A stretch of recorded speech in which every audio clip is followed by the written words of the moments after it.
I mean, it's crazy, bro. It's like it's so obvious. I feel like, but They team uh, up with the Oracle, who's like the female embodiment, right? Of like chaos, right? They talk about the Wait, balance. when you Oh, it's a say balance between Zion, Oracle. Yeah, you're talking about the Matrix has yeah, yeah, Zion dude. in it? Oh yeah. yeah, bro. Oh, it's very clearly about the fallen ones, right? Like Morpheus sits down and talks to Neo, which represents mankind, and they referred to him as the one, right? And that's like they've been waiting for the Antichrist, and they've been constantly trying to bring about the Antichrist. Which, if you look into it, that's kind of what the occult have been doing, just constantly hoping that the one, the Antichrist, finally comes. And there are prophecies about him, which is true. So yeah, anyway, they think they're like, oh, he may be the one, and you're the only one that's going to be able to fight the agents, which represent like the archangels, because the agents like appreciate the system and they defend and protect the system, which in the movie is demonized as the Matrix, right? Because and then everyone's plugged in and they don't realize that they're being harvested. And if you view it through the lens of an ideology that demonizes the creator, like we were put here in bondage and limited The and without material world. knowledge. Yeah, Yep. exactly. And then the That's fallen the ones yeah, came. that's the Neoplatonist ideology. And then No, Gnostic. the fallen ones came and freed us, bro. They told us all the truth and that there was more than the material world, and here are all the secrets. And so that's really the Matrix's main point. I mean, that was like arguably the most popular movie ever. Like they made sure that really got out there, right? And it is referenced by almost everyone daily. You know what I What mean? The red pill, the blue pill, the Matrix. what do you think the Matrix construct represents in that film? Is it Earth, physical life in the material worlds, and made by a creator. And then they're basically saying that's why Morpheus is talking to Neo, and he's like, "You were put here with a veil over your eyes. Like there's way more to this place than you think." But once you see it, you can't unsee it, right? And then he's like, "Have you ever considered that when you're dreaming, it's actually real?" Of course, then he messes with the mirror and he like merges into this other dimension. It's the idea of like pulling back the veil of the material world, similar to like astral projecting or whatever, right? Seeing beyond the veil, the material veil.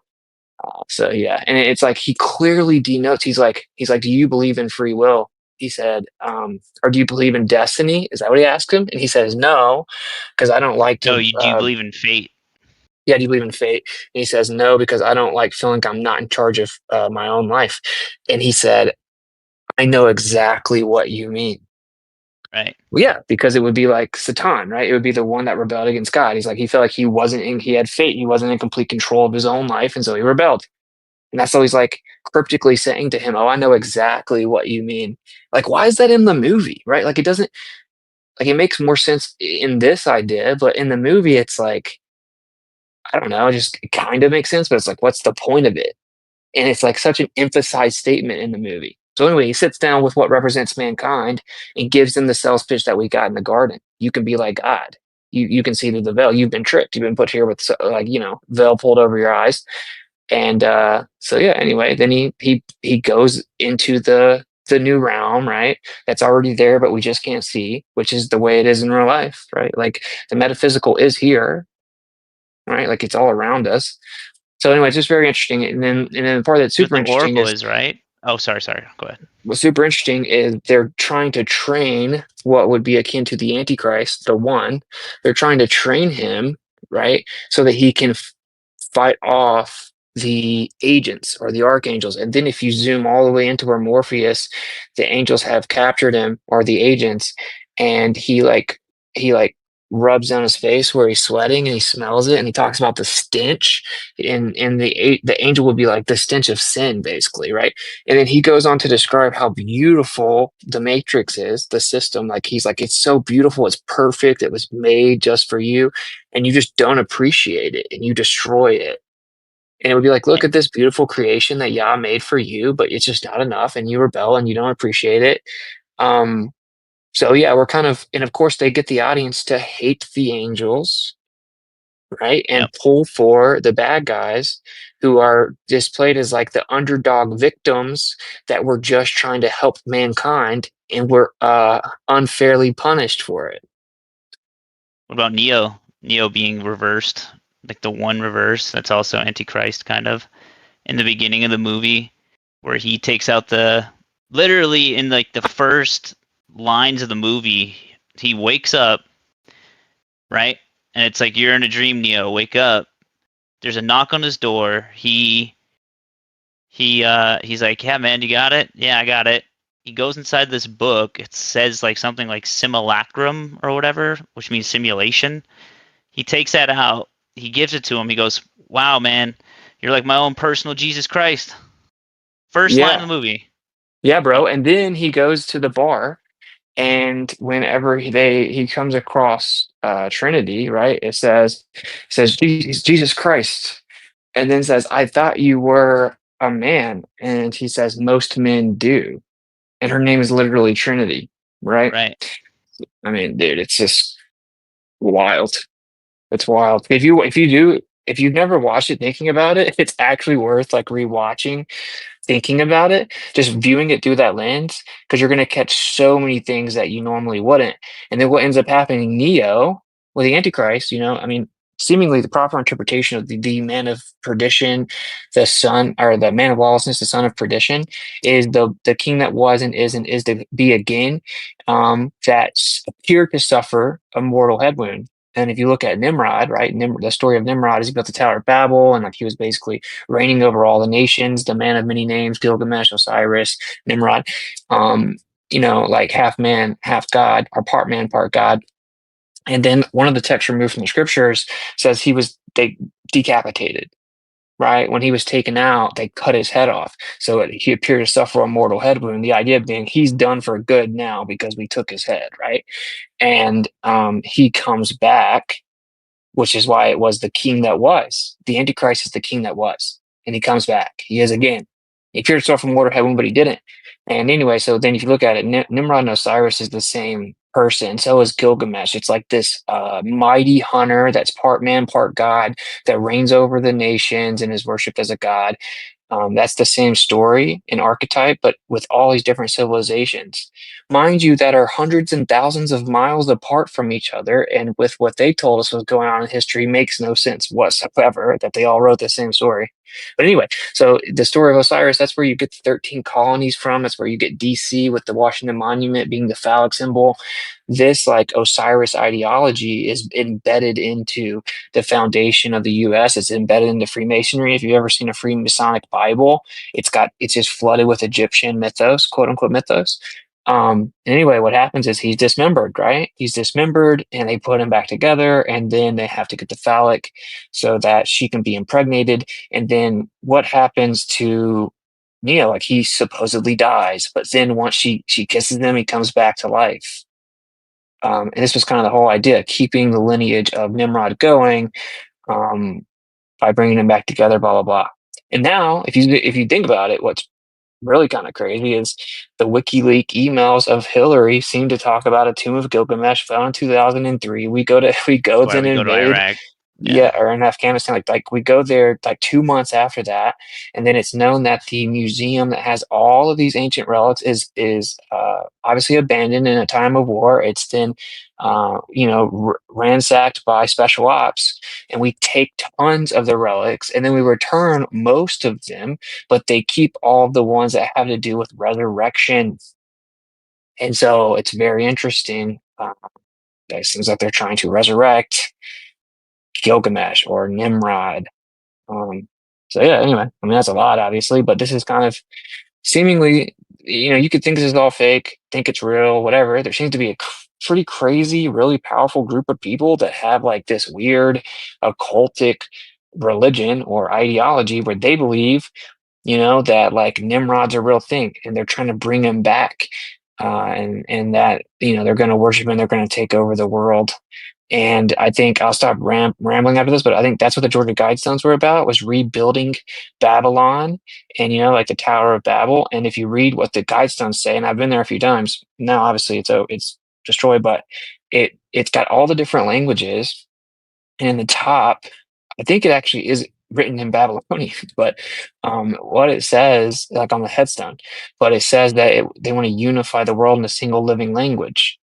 And what's the story of Babel, right? Like they were stopped and then forced to speak different languages, no longer be able to communicate.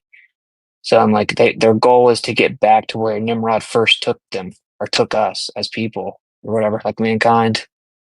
So I'm pretty crazy, but that's what I think the New World Order is all about. It's just basically Nimrod 2.0, Nimrod's reign 2.0. With a Yep. lot, obviously.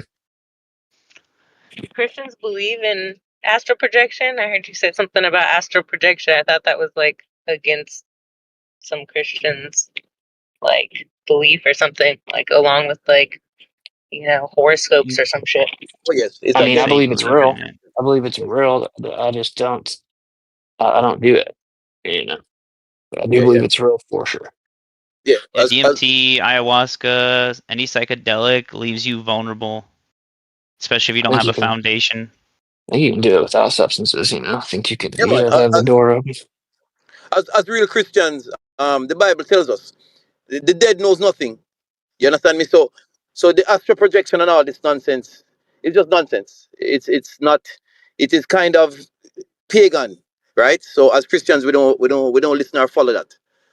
Well, we don't do it, but it doesn't mean it's not real, right? The scriptures seem to very explicitly state that stuff like that is real, and that's why the kings also had sorcerers and astrologists, etc. And then I would even go as far as to say people that will like if you go get a reading and they'll say that they're talking to your dead ancestors, right? I think that they actually are communicating with spirits. It's just not your dead ancestors. And the way that they would know what your grandma's favorite drink was or whatever is, well, they've been around for way longer than your grandmother because they're the disembodied spirits of the Nephilim and they roam around and they're looking for bodies, right? Because they're disembodied. And that's what it says. They're looking for dry places. And that's because of the flood. They are hungry but can't satiate themselves, hungry and thirsty but can't satiate themselves. And they've been here for thousands and thousands of years. So if they can deceive you by communicating some type of information about your family lineage or ancestry, then you would believe you're communicating with, you know, your loved ones. And then the other thing I kind of put That's different. together, the other thing I kind of put together was like, if that story's true and there were these giants that were like partial God, partial little g, or partial little g God, and partial part man, that were worshipped as gods, which is what every civilization claimed, bro. You know, if that was true, and then they died, and because they weren't like part of the natural order, they have no place to go, like not heaven nor hell, right? They just wander here on earth because they're disembodied. They were used to being worshipped as gods, and they got all kinds of worship and adoration, etc. So then what do they do now? They, you know, Beyonce becomes Sasha Fierce and she sells out entire stadiums with people all worshiping her and adoring her because it Adoring. satisfies like their need to be worshipped like they used to be before they were disembodied. Well, adoring is different, right? So and you have atheists in the world, right? So they're going, they are going to adore, Beyonce. They're going to look up to her and for inspiration and all these kind of things. Those things are different. And what you talked about with the giants and the Nephilim and all that's all different. We're talking about us as human beings, right?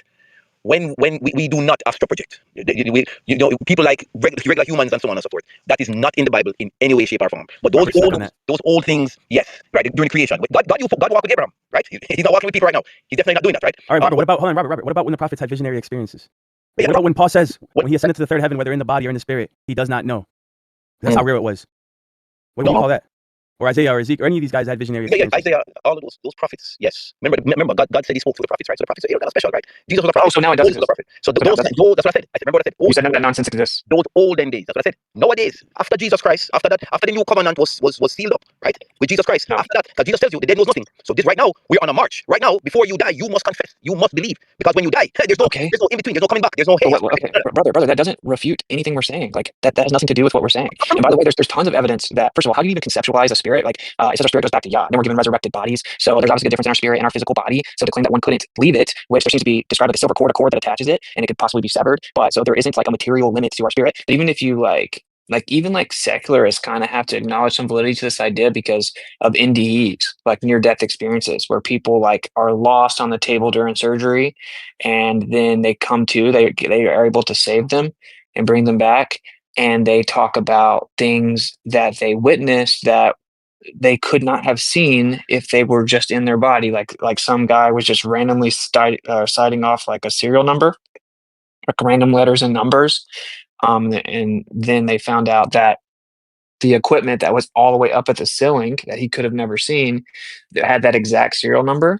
Or there's another instance where a lady was like, again, was lost during surgery. And then when she came to, she was able to describe a story that happened down the hall at the same time where they were doing something else, performing another surgery. And then the doctor like dropped the pin and asked for it, couldn't find it. And then one of the people helping, one of the aides, like stepped back and broke the pin, and she somehow knew that that happened when she was dead. And so Yeah, there's like quite a few near death experiences no. which would imply that you can leave your body. Nobody has corroborated their stories. Nobody. So I want to That's point not true. What do you mean no one's corroborated their stories? There was like 15 witnesses in that one story. No, absolutely not. How do you know that? You're saying no. What he's talking about? Watching these videos and stuff like that. That's not a video. This is a paper written by a university, dude. No, there is no Yeah, university. No way, no. Go ahead, post it university. Okay, I will, dude. Go ahead, brother. I will too. Don't post a YouTube video, post the university. No, there's plenty of studies, dude. Near death. Yo, you've never read the Systematic papers analysis. about it? Yeah. Yeah. Here's the University of Published in Virginia medical School of journals. Medicine. Yeah, near death experiences. There's all kinds What about the kids that have? sees it.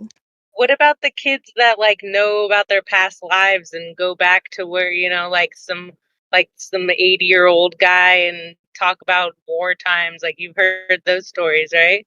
Yeah, my opinion is it's also like where you talk to your ancestors or whatever.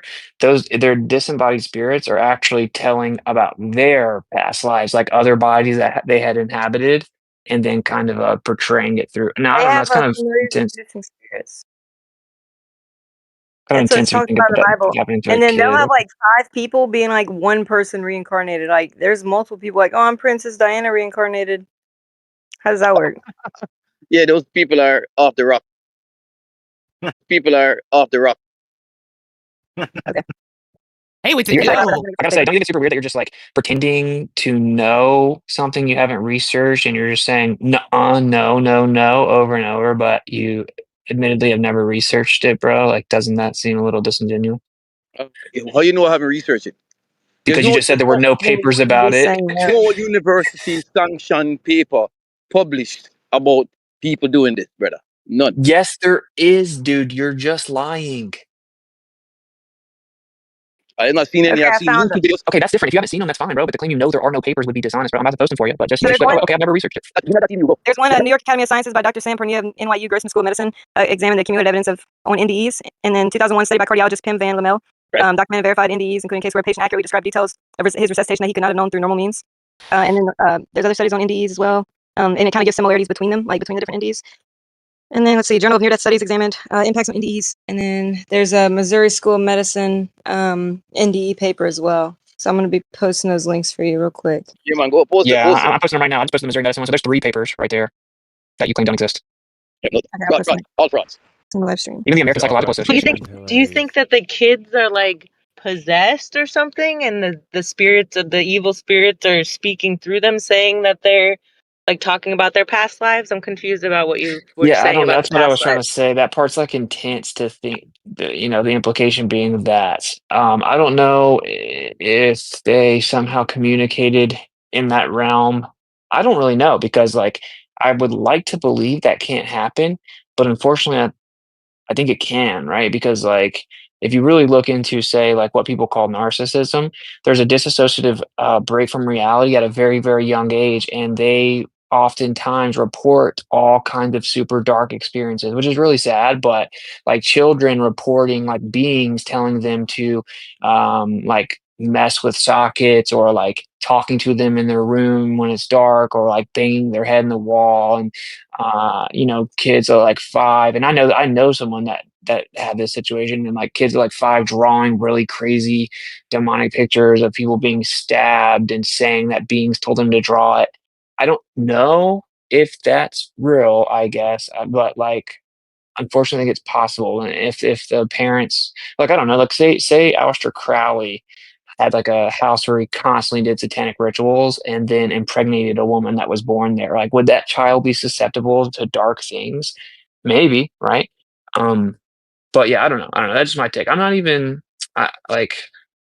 Yeah, I think it says there's appointed to each man one time to die. So I guess that's just my take on it. But I'm not going to claim to know that it's impossible that people had past lives. I don't know. Does anyone that does believe in the Bible in here have any like scriptural take on that? What I understand, it's the one Yahweh who manifests as everyone that there is, recalling another time in which he manifested as an individual while he's manifesting as a current individual. Hold on, hold on. Okay. Anyone else? Anyone else that can cite a Bible verse or something? Once you face Well, judgment. that right there would be attested to by Colossians, the first chapter, 26 and 27th verse, which says that the mystery which was hid from the generations, so everyone from before the Messiah onwards, through the ages, but is now made manifest or now made known to his sons. So it's something now you can know, not then, is Christ in you, or Yahweh himself manifested right there in you.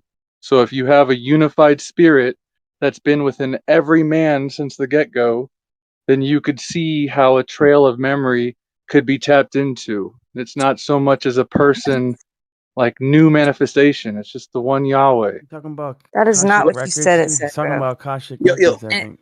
but Taylor, the links you posted, it says they don't directly endorse the. Thing. It has to have a starting point to decrease from. And the argument? Do you not get it? Okay, so which means there has to be a I do beginning. get it. Yeah, but it could loop in on itself. So No, there has to there's be no a problem with that. beginning. There has to be a beginning. Yeah, the Big Bang. Okay, so if there was a beginning, then it wasn't always here. Looping in on itself. I already told you. That's okay. Is there a beginning or was it always here? You can have a looping that it expands and collapses in on itself and starts again all over. It doesn't. Was there a not a no? problem. That would first of all that would violate the second. I know law. that you're stoked. That won't violate First, anything. you think I haven't heard I this think it's before? important. Yeah. What's it? I think it's important though. You have to distinguish that with the laws of thermodynamics, those only apply locally, and we don't know if they apply globally because we don't know if That the isn't universe is true. a closed system. No, of That course isn't it's true. true.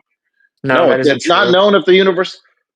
I know that you're What are you desperately trying talking to white about? knight for this guy, but that isn't true. No, don't. It is true. Yeah, can we, You can hey, talk to Jake, him afterwards. Bring Let up me any- talk to my bring up friend any- Witsit. Jake, Bring up Because let's he's let been Matt. running away from me. Now he can't. So Yeah, there you I'd go. love How to am I control running him. away from you when someone else is trying to save you? Oh, I don't know Just if you you two, checked you Twitter, guys. but I've been reminding you for the last month and a half that you're super scared to debate me.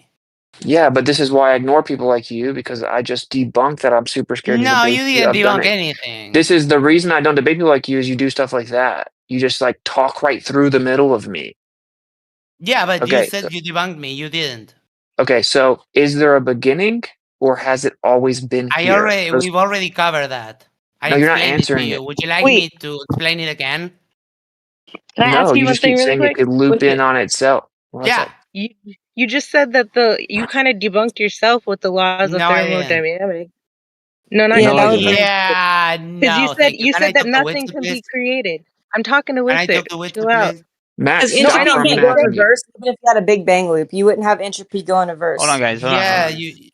Why That's not? a very Why is important everyone point. acting like this? Did you not hear her talking? Max, why do you think you can come in here and just scream over someone else talking? What makes you think that you I can do want that? to talk to you. Well, Okay, the but funny David's ready nevertheless, to we're debate not. me. You I've should already be beat him. honored and humbled. Oh my The goodness. funny part is I was kind of like backing up what you were saying because he just debunked himself, saying that entropy, No, I didn't. that it can't create itself. I'm not saying you must be drunk, bro, because I literally just said Witsit debunked himself, and you're like, no, I'm not. Like what you're like belligerent sounding.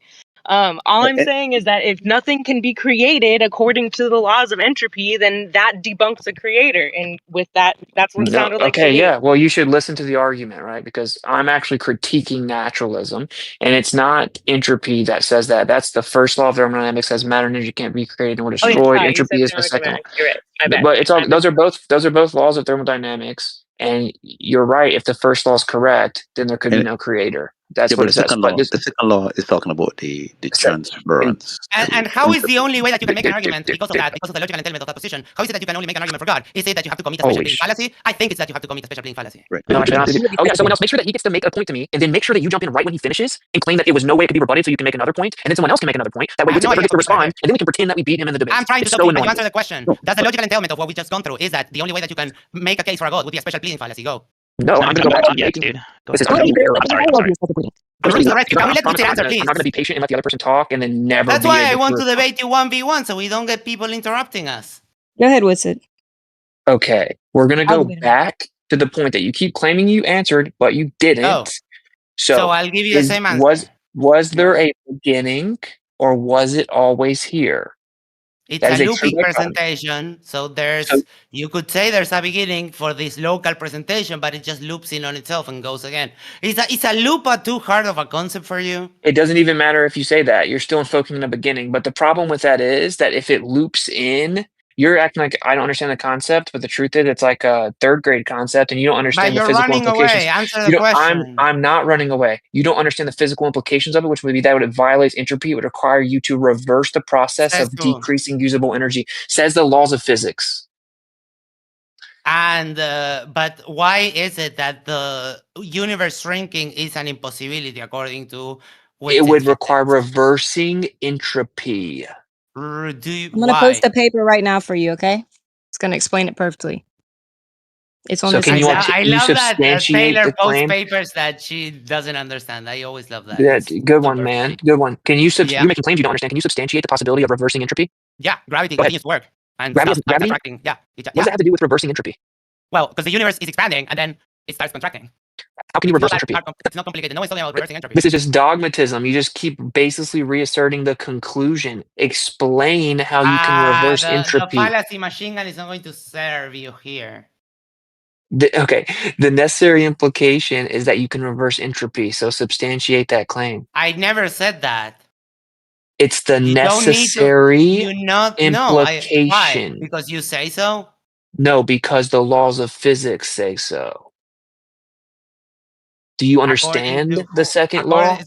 Yeah, I do. Okay, articulate with specificity But why how you can does have a gravity system does with gravity succumb entropy. to entropy? How Is mass can contingent on energy? No.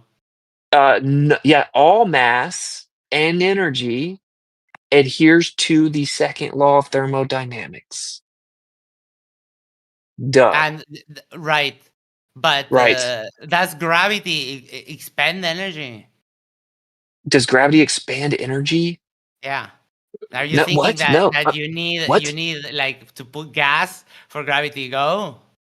Okay, that so what you're apparently saying you're here? drunk or something, but like No, no one's I'm talking not. about gas. No I'm one's not talking about drunk. I'm gas. asking you No a one's question and you're running away. no, Would you you're like me running to away. dumb it down for Dude, you? if you keep interrupting me, we're gonna have to stop. Okay? You're going to run away. are Got the it. one. Yes. No. Hold it- up. First of all, please no one else open their mics just because they're gonna do this one-on-one. And then Max, I'll mute and unmute you if we need to. But can you not interrupt, or do I need to mute and unmute so we can go have clean audio? You tell me. I mean, if you feel like you need to cover for your boy, then sure. Nope, it has nothing to do with covering for the boy. It has to do with Yeah. No, I get that. All right. Well, so we'll do mute and unmute then. Can you handle You yourself? got it. Can If you not mute me, I interrupt? win. Can you not interrupt? No, it would be If you mute temporary me, I mutes. win forever. It would be temporary mutes because you cannot. Yeah. You do what you got to do. All right, I'm gonna temporarily does in mute you. MDD. Hold on, I'm gonna temporarily mute you. When Witsit's finished, I'll unmute you. You'll have as long as you need to speak. Then I'm gonna remute you so Witsit can go back. So Witsit can go back to him. Okay? Why don't we actually, Witsit? Can we let him go first since I'm gonna do this? Sure.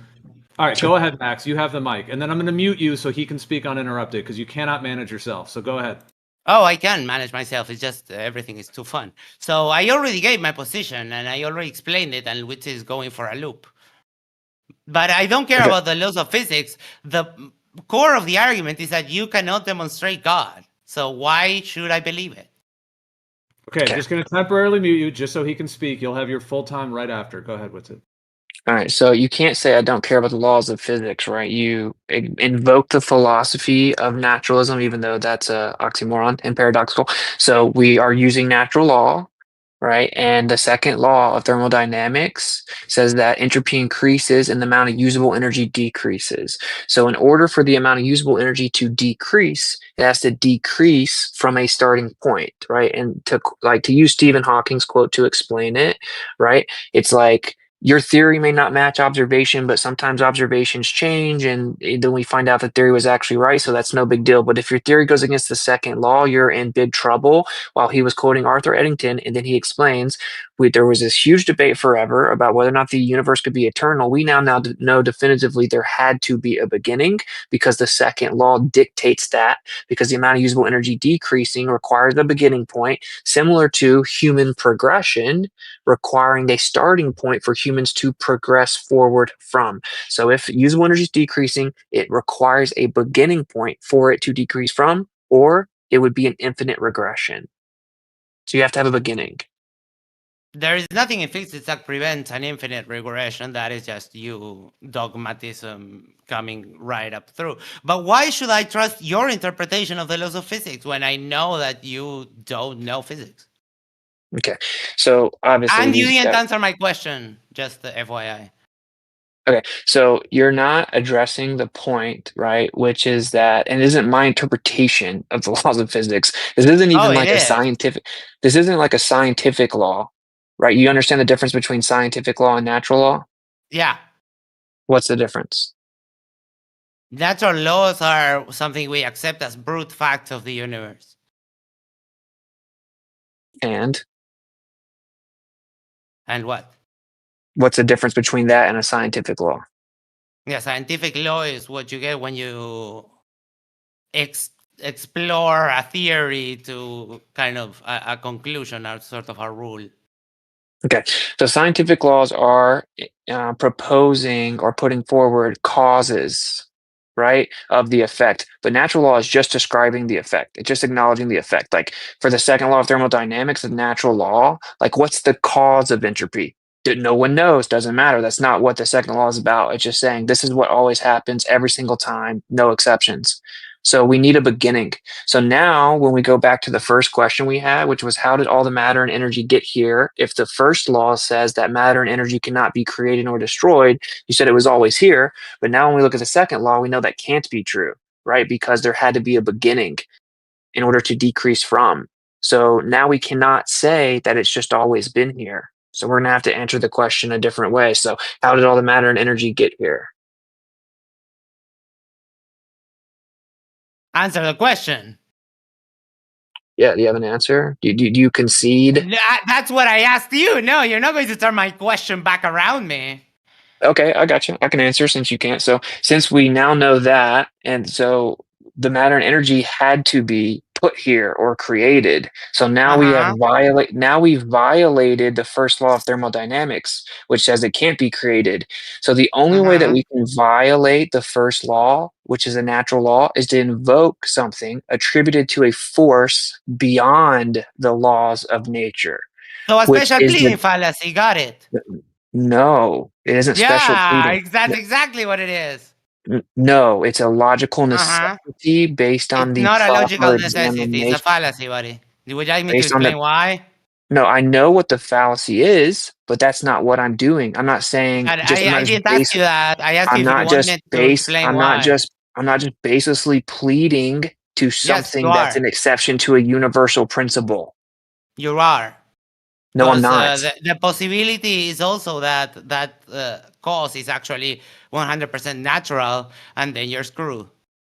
Let's try this again. You take the special pleading position when there's a natural explanation that we maybe don't know. Can a 100? Now you're just basically appealing to possibility without because even I just gave you two possibilities in one way to keep up, because it's the possibility that it's something natural that we already know, like our current explanation for it, or it is something natural that we don't know. So that those Okay. are two more possibilities than we had before. First of all, if it's Can something you that we know know, something? you'd be able to articulate the explanation. But this is the issue, right? Yeah, Special but I don't pleading care is about your interpretation of physics. Hold up, dude. It's You're just clipping and interrupting again. Could you not do that? Just like a game a of tennis. conversation, Just, Gio. yeah, but you're just clipping every time you start speaking. It's like a game of tennis, like hitting the tennis ball back and forth. Just let it go back Yeah. and forth. We're talking. Well, you've Okay, clipped him the so- last 5 times he started speaking. So I can turn my mic down a little bit. Just let me. special pleading is basically claiming an exception to a universal principle. That's not what we're doing here, right? You said there could be a naturalist. Listen, you said there could just be a natural explanation, Yeah. but there can't be because it violates the first law of thermodynamics, which is a natural law. Your interpretation. Wait, well, okay, what's the proper interpretation of the first law of thermodynamics then? I don't know. I don't care. Because that's not my Okay. argument. My argument is that none of you, since the dawn of man, have ever been able to substantiate anything outside the natural world. I Okay, don't so care it's if my argument is it- flawed or whatever. You haven't proven yours, so I have absolutely no reason to believe there is a God. I'm showing that there is a necessity, a logical necessity for one, because to even explain how all the I already explained how I don't care about that argument. Is dude, silly. dude, How? Let it's me just ask a you. hand wave dismissal, dude. If I even grant you your argument, how do you get from that to your specific version of God? No, That we're is a not there more yet. interesting We're question. not there. Well, you're trying to That's a more avoid interesting you're trying question. to avoid the conclusion being said, and I'm I'm not gonna trying to still avoid say, anything. dude, You are stop that. avoiding my questions and We're have not been all talking. night. We're not talking about my interpretation of God. We're Oh, we talking about are. whether we're That's talking about exactly what I whether want to talk about. this actually started by seeing if the claim that there is no God is even possible or viable, and Yeah. it isn't. And then you claim the Yes, you. philosophy. You claim the philosophy of naturalism. That's a positive claim that nothing Yeah. exists outside of nature. Okay, cool. So we're Yeah. gonna debunk your positive claim. You're shifting the burden, right? You're going back. So You reset just now. We already went down through this, and we are at the point that you say that your interpretation of the laws of physics should trump my argument, and I don't really care about that because it's there's nothing no to do way with to move my forward from there. interpretation. If you're It is your claiming that it's an interpretation, and improper, it's wrong. if you're What was the claiming it's an result of the improper, Michelson-Morley experiment? You're just I can't trust your interpretation of scientific papers. I don't okay, care.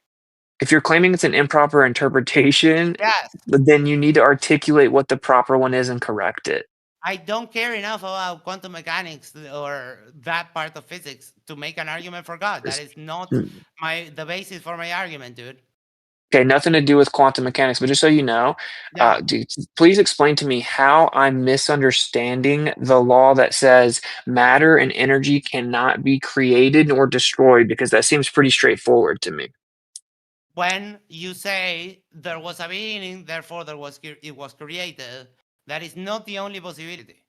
So there you appeal to magic, and I reject that. I gave my argument as to why that is incorrect, and then it's a stalemate. So the more interesting thing is, even if I grant you your argument, how do you get from there to your therapy interpretation of Christianity? No, it's a tactic to be like, oh, well, you're wrong, but let's just skip past it even if I grant it to you, because I it's a just way to avoid explained. concession, and I'm not gonna do that, right? So we can stick on the topic, and this is the You're going to run conclusion. away again, okay? This is the conclusion, right? To answer the Uh-huh. question, how did all the matter and energy in the universe get here? And then we looked at the first law, which says matter and energy cannot be created nor destroyed. You said, oh, it's always been here. Then we looked at the second law, usable energy is decreasing, requires a beginning point, so it couldn't have always been here. So now we go back to the question, how did it get here? We need it to have been placed here, to have been created. That violates the first law of thermodynamics, which says it can't be created. So the only way that we could do that is to invoke something attributed to a force that is not limited to the laws of nature. That is the literal definition of Of a special supernatural. pleading fallacy. No. That's Yeah, we get not a it. special. No, that's the Yeah, you have definition no of answer, so God. that God of isn't gaps. what. No.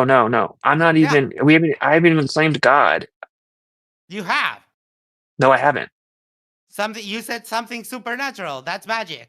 Whatever Well, you want it's to not. call it, whatever What? you want to put from there, it's all in your head. It's fantasy. Do you agree that if something's attributed to a force that violates the laws of nature or is beyond the laws of nature, then that would be supernatural. Do you understand? Yes, that would be supernatural. Do you understand that the entailment is that being outside of the natural world means there is no action that can be taken because there is no time and space? Just a sec. Dude, someone just tried to talk to me. It has nothing to do with you. Yes, I got Okay. you. Repeat I'm what you sorry that said. My mom just said, dude, someone just tried to say something to me. Try Oh to my act like God, you're you not live with 5. your mom? No, it wasn't in person, dude. Oh, So try again. yeah. Yeah. I have more than one phone, my guy.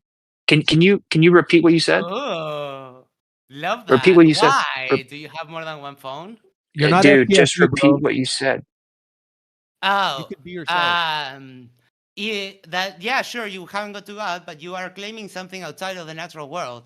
The problem is that if you follow the logical entailment of that, is that being outside the natural world means you can never take any action because there's no time and no space. So the act of creating cannot happen if you're outside the natural world. Okay, Unless you call magic. That's not true because the actual constructs of time and space are actually dependent upon the natural confinement. But this is a deflection because you just conceded Not. that if you just I didn't conceded concede that shit. you just conceded that if it's No, I attributed to a didn't. force that violates natural law, then it would be by definition supernatural. So the follow-up Yeah. question is, do you agree that if something creates energy or matter, it violates natural law? Yeah, we are not going down the circle. I already asked you the question. You didn't answer it. How can Do you that agree? entity, how can that entity or whatever it is you're going to argue next, how can you create from outside of the thing that takes time to do? Okay, wait. Before you deflect, I'm happy to answer your questions after you. Yeah, I'm before I happy. deflect, No, you you're deflect. Okay. deflecting. I'm You not haven't answered deflecting. one of my Dude, questions. this is such a stupid tactic. It's like to avoid what I'm saying, bring up a new question, No. I'm going and to then have if you answer at least one dude, question, this whole thing. dude, you can't debate. Like you're terrible at it. Sure, that's why you're losing to a No, I'm filthy not, foreigner in dude, not his in native language. Can you answer my incessantly question? Answer my interrupting and question. scattergunning deflections is not winning a debate. I'm not scattergunning anything. I'm very poignant to what the question that I'm making.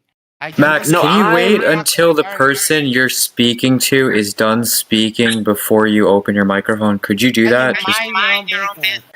Yeah, it's that, or we have to temporarily mute him over and over, which becomes very time which consuming means for that moderators. I win forever. I'm trying to You're even focus interrupting me. to the fire. Yeah. Dude, it's like if you were playing basketball and somebody had a knife and they just start knifing you, it's not fair. I'm from Uruguay. You're not knifing me anytime soon, buddy. That's not. I was using it as an analogy. Yeah, I'm from South America. I don't care. Dude, this guy is just deranged. Okay, yeah. I mean, yeah, and I'll just make the conclusion, right? But it's like obviously if he's conceding that you have to invoke something that creates matter and energy, then that you just conceded it, which means that it violates natural law. Which means it violates natural law, and then of course for something to be attributed to a force that's not limited to natural law, that's by definition supernatural. So the implications of the first and second law combined to answer the question how all the matter and energy get here is that you have to invoke something supernatural, something that's not limited to those laws of nature. So now you need a supernatural blank, okay? And again, the first law is about matter being created. So what's the antecedent to creation, Max? I never said any of that. You misquoted me. You lied about what I said. None of that is true. I was granting you it's your recorded. argument temporarily. Yeah, it is recorded. I know it Yeah. is. Okay. You mean ask it to you again? On my channel. Everyone do is you laughing. do you agree that if something creates I would like matter my or question answered. energy, I don't care about your argument. so you're just trying to avoid it. Oh, see, you keep I'm saying you're granting your granting it. argument. No, Yes. that's not how debate works. You don't get to just avoid that's it. exactly how they work. I can grant you your position and go a level deeper to show you how your position is incorrect. And No, I just did. because the debate. And you can handle it because this is the third time that I'm going to ask the question and you will not answer it. How can you have a creation event from outside the universe where creation takes time? Creation takes time is presupposition built within the No. confinement of the natural world. So magic, a special pleading fallacy. How do you demonstrate that any of that's real? It's not special pleading. I just stated a Yes, fact. it is. Articulate why my statement's incorrect. Because you have to appeal to magic, dude, and you're not I'm honest to say yes. I have faith that that's what happened. You Yes, no, I've this told doesn't you. require. reality. So in your own, in a very hard lesson for you, you are reifying your model, buddy. I'm not reifying anything. I haven't even made claims. Yes. So, no, I'm I'm following. acknowledging. I'm granting you. You're very slow. I'm granting you your argument. All right, listen, No. I'm just going to say this, Max. Dude, the mods are going to have to freely temporarily mute you when you interrupt, unless I one win mod wants to forever. do it. You're even interrupting me. I'll just, if I mute the again, I'll just leave because I win forever.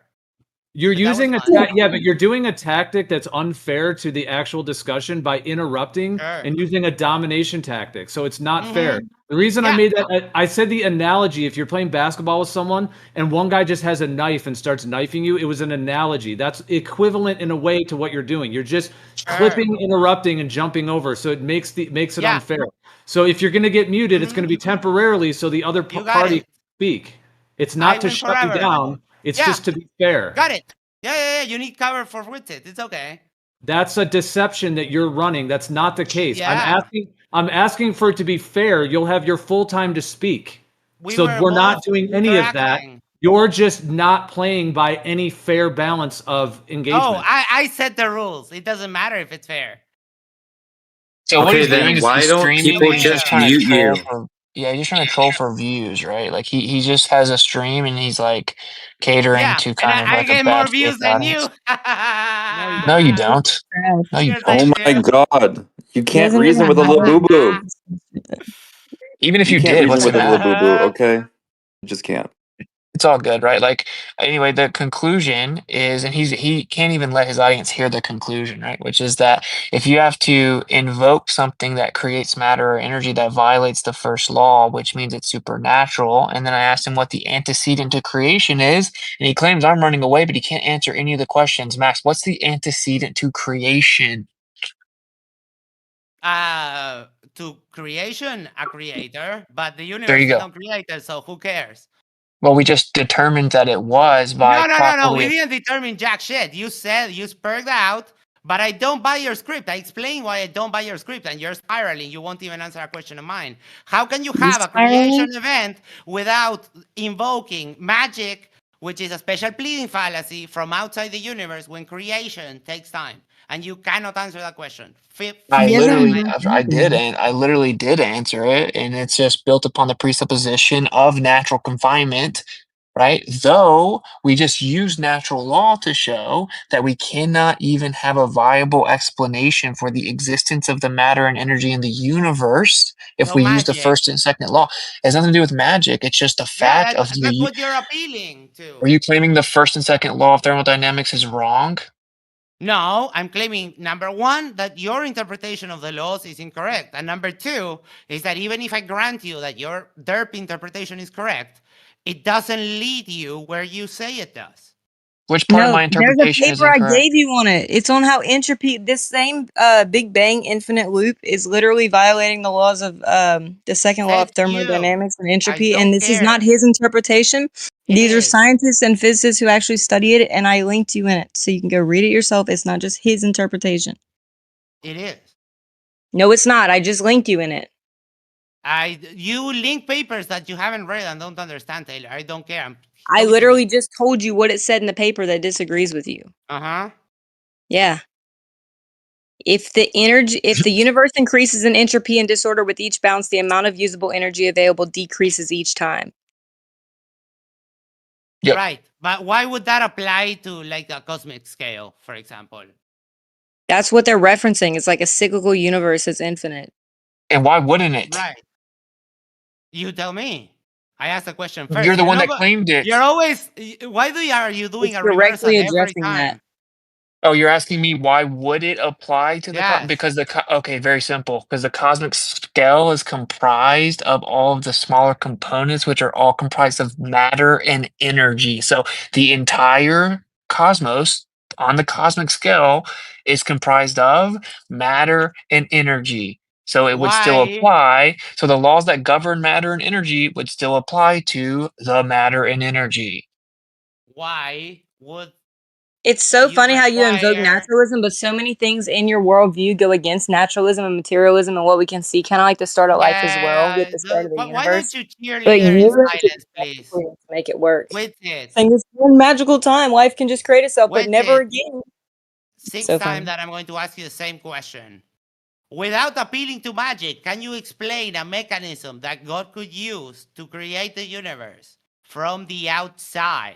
You would have to do the same. You would have to appeal to something magical too. You don't even have a I mechanism, don't. and you're I working in the don't. natural world. So you have the advantage because y'all are literally working in the material world. You should have explanations materially for the start of the universe and for the start of life, but you have none. I don't Can need I to have can them. I I make a just don't point? believe your magic story. Isn't that what you're doing? Appealing to No. something we can't see or observe, kind of like the start of the I'm not universe and the appealing start of to life? anything. Can I I'm trying make to a get can your I make a position. point? You can't even replicate it or conceive So how it happens. So so how are you not appealing so to I magic? don't care, Taylor. That's not the focus. so Exactly. there are several scientific errors that have been made. Conservation of energy only applies on a local scale. In order for conservation of energy to apply, Noetherian theory suggests that there must be some physical symmetry that leads to that.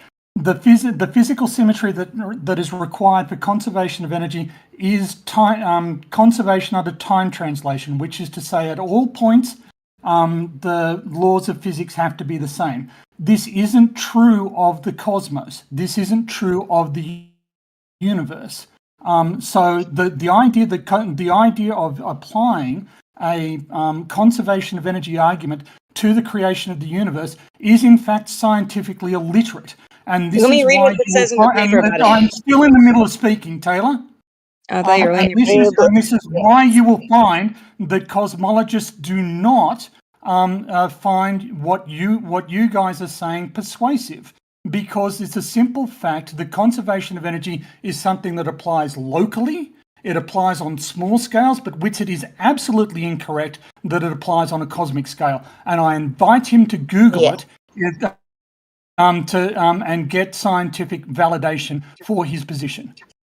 This dude So just it's actually talking claimed. about usable energy, just to make that specific. This dude just claimed.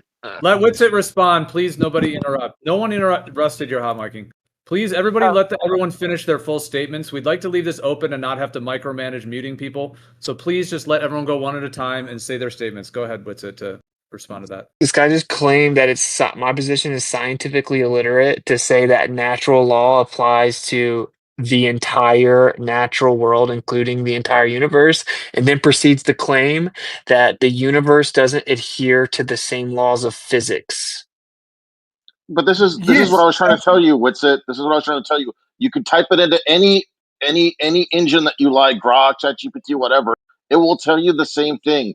The laws of thermodynamics do not necessarily apply to the system as a whole. We don't have good evidence. Now, feel free to explain how the matter and energy is not governed by natural law that explains matter and energy. Once the matter and energy exist, fine, then you've got that. But to claim that it can't be brought into existence because of the laws that apply after it's brought into existence is not logically consistent. Strawman fallacy. That's not a fallacy, sir. That's just a statement of logic and reason. You don't. But that was a strawman fallacy. You don't get. I don't actually. Now you've interrupted me twice while I was in the middle of speaking, and we were just asked not to interrupt people, were we not? That was a strawman fallacy. I don't care about. That isn't a strawman fallacy. It is a statement of logic. It is a statement about logic. You can't. So the laws that apply to human consciousness or to human existence don't apply to semen, right? To say that something applies at one stage in a system's development, therefore it must apply at all stages, is simply not a valid syllogism. But good thing I didn't make that argument, hence it being a straw man. We are arguing, you seem to be arguing about the creation of matter and energy, about the beginning of the cosmos, in which case saying the laws that apply to the cosmos as we observe it now must apply to the system as it was at the beginning. That is exactly the argument that you are making, so it is not a straw man. No, actually, what I actually did was say that because of the second law and the amount of usable energy decreasing, it requires a starting point to decrease from, therefore requires a beginning. We're on the same page so far? No, we're not, because the entire concept of energy is very poorly defined in a relativistic sense. So you will find if you talk to actual qualified relativists that the concept of energy and conservation of energy is very poorly moored, because it depends very much. For instance, your kinetic energy depends very much on the frame of reference that you are in. So we would say Stephen and Hawking also another. I'm not finished speaking. Also, well, you the paused. conservation of energy argument is blown away by the concept of dark energy. The fact that there is vacuum energy, but that the universe is expanding, means that as the volume of space is increasing, therefore there is more vacuum energy. By definition, by observation, we can tell that your claim that energy is conserved is false. Your appeal to the fundamental laws of thermodynamics, these apply locally. They are not cosmic laws. They do not apply to the cosmos as a whole. Okay, by the way, scattergunning reified presuppositions such as dark energy, and then ironically, Max, shut up. You're not going to save him.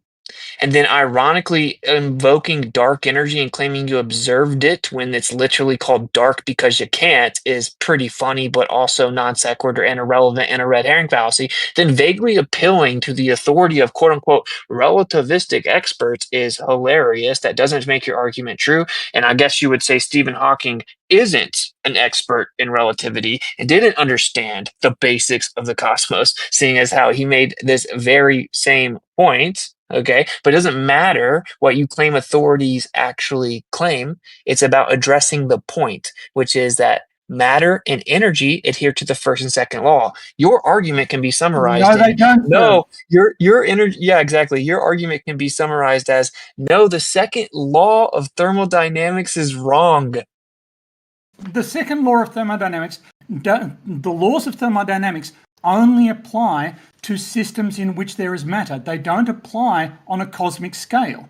There's not matter on the cosmic scale? And you're interrupting me one sentence into my response. So great discipline for you. How about you mute him? Dude. How about you mute him while I'll give my response and he can shut up while I'm doing it. So the central element is we observe that the universe is expanding. We observe that there is vacuum energy in space. These two observations show that energy is not being conserved. Energy is being introduced into this system of the cosmos.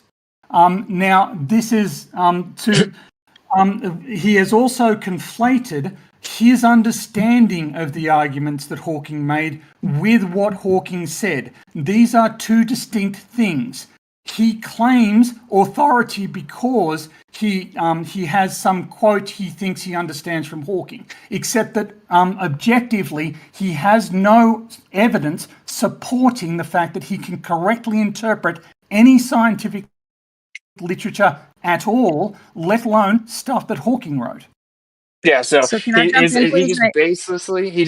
Dude, what I really can't handle if I have to sit here and listen to him lie about me and then I don't get to rebut it, bro. I'm sorry, it's Go annoying. ahead. I'm just trying to clear up his confusion about the paper with entropy and the conservation. They're completely different. So this guy just baselessly claimed that I didn't understand the quote from Hawking and that I'm wrong about what he was saying, yet he has no idea what he's talking about, doesn't even know what quote it is, hasn't read it.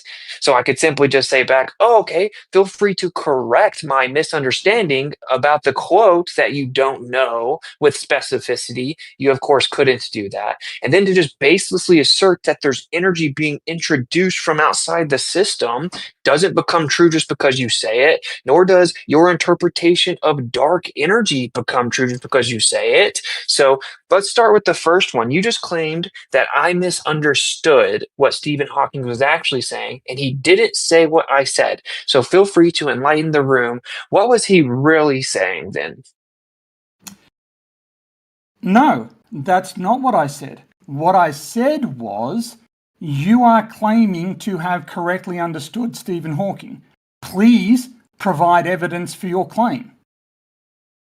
Okay, yeah, no problem. I'll pull up the quote from Stephen Hawking. And so now you're admitting that when you claimed that I was misunderstanding him, that you just made that No, up. what I said was that there is no evidence whatsoever that you are capable of correctly understanding what Hawking says.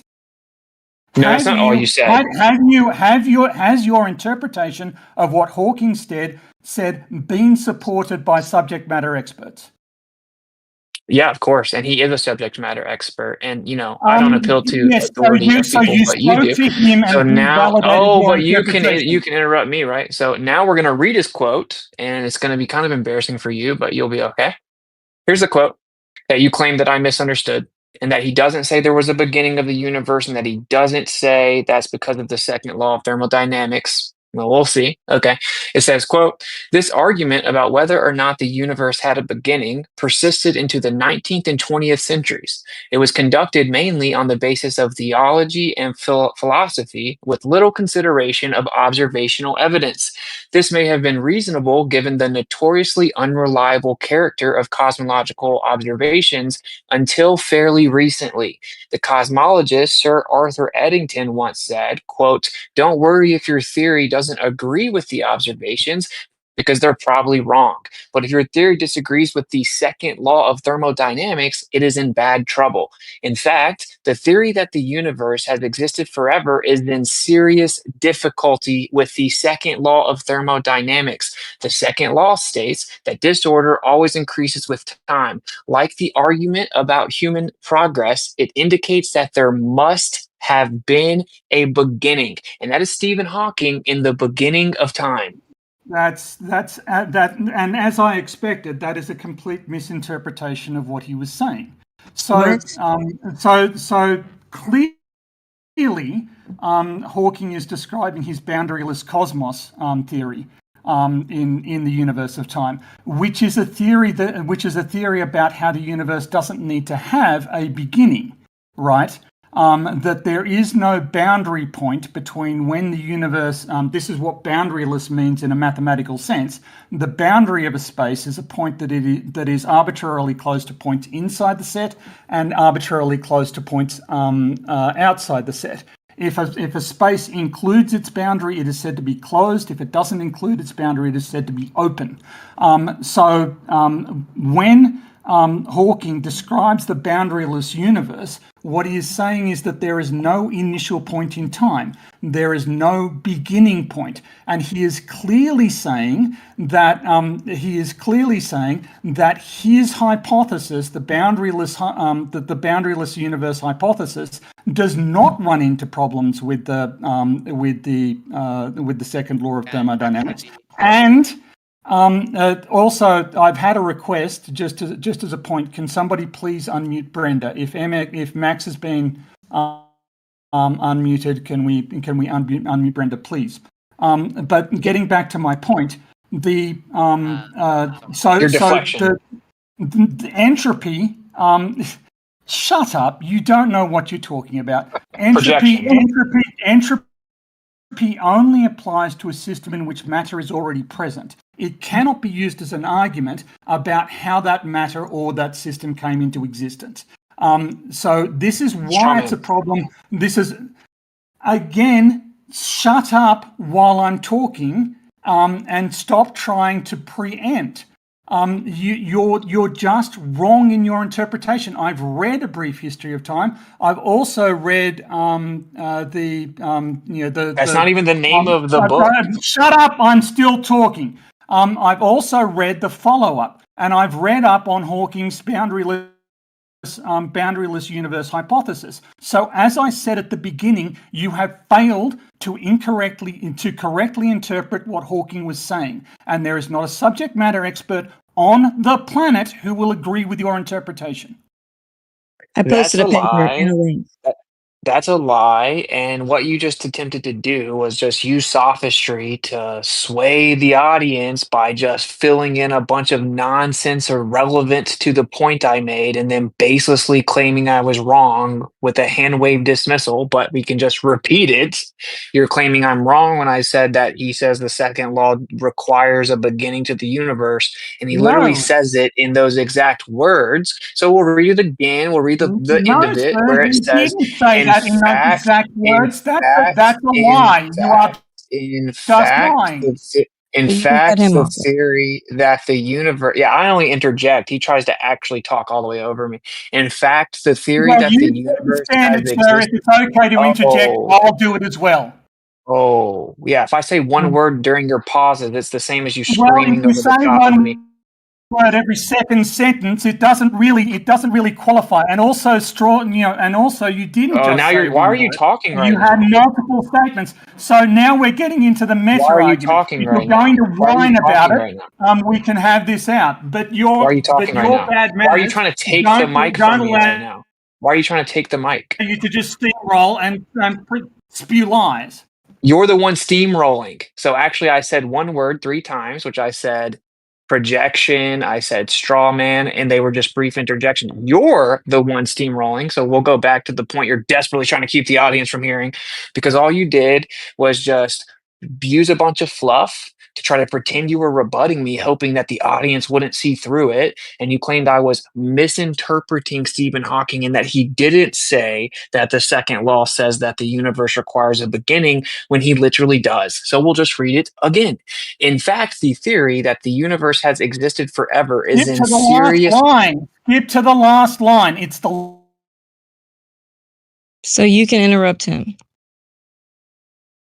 Okay, so in fact, the theory that the universe has existed forever is in serious difficulty with the second law of thermodynamics. The second law states that disorder always increases with time. Like the argument about human progress, it indicates that there must have been a beginning. And of course, in that quote, he does quote Eddington. He slightly paraphrases it. This is the actual Arthur Eddington quote, which is, if your theory is found to be against the second law of thermodynamics, I can give you no hope. There is nothing for your theory but to collapse in the deepest humiliation. And that's the natural of the nature of the physical world. And of course, here in conclusion, that is your argument, is that the second law is wrong and doesn't apply to No, the sir. universe. What a joke. No, sir. My argument is that the second law only applies to systems that are in time, in which time and space already exist.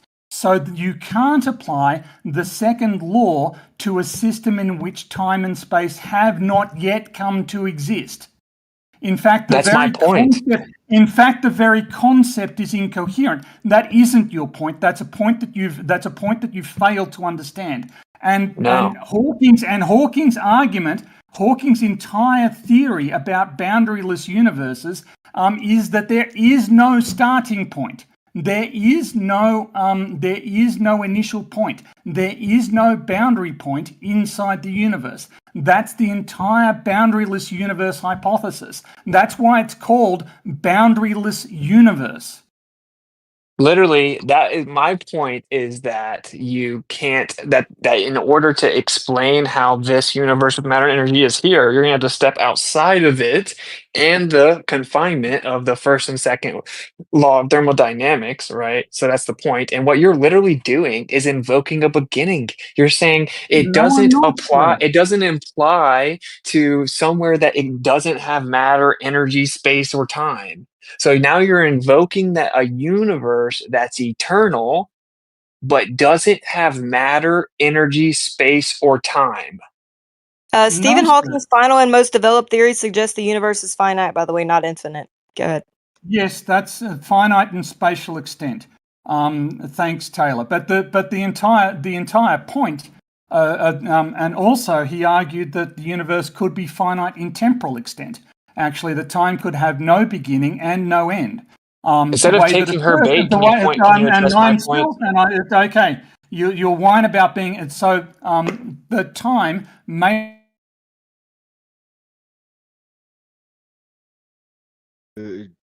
Time in the way that a circle or a sphere does not. In fact, if Witsit has read the Brief History of Time, he will remember this discussion about how time could be like a sphere and not have a beginning.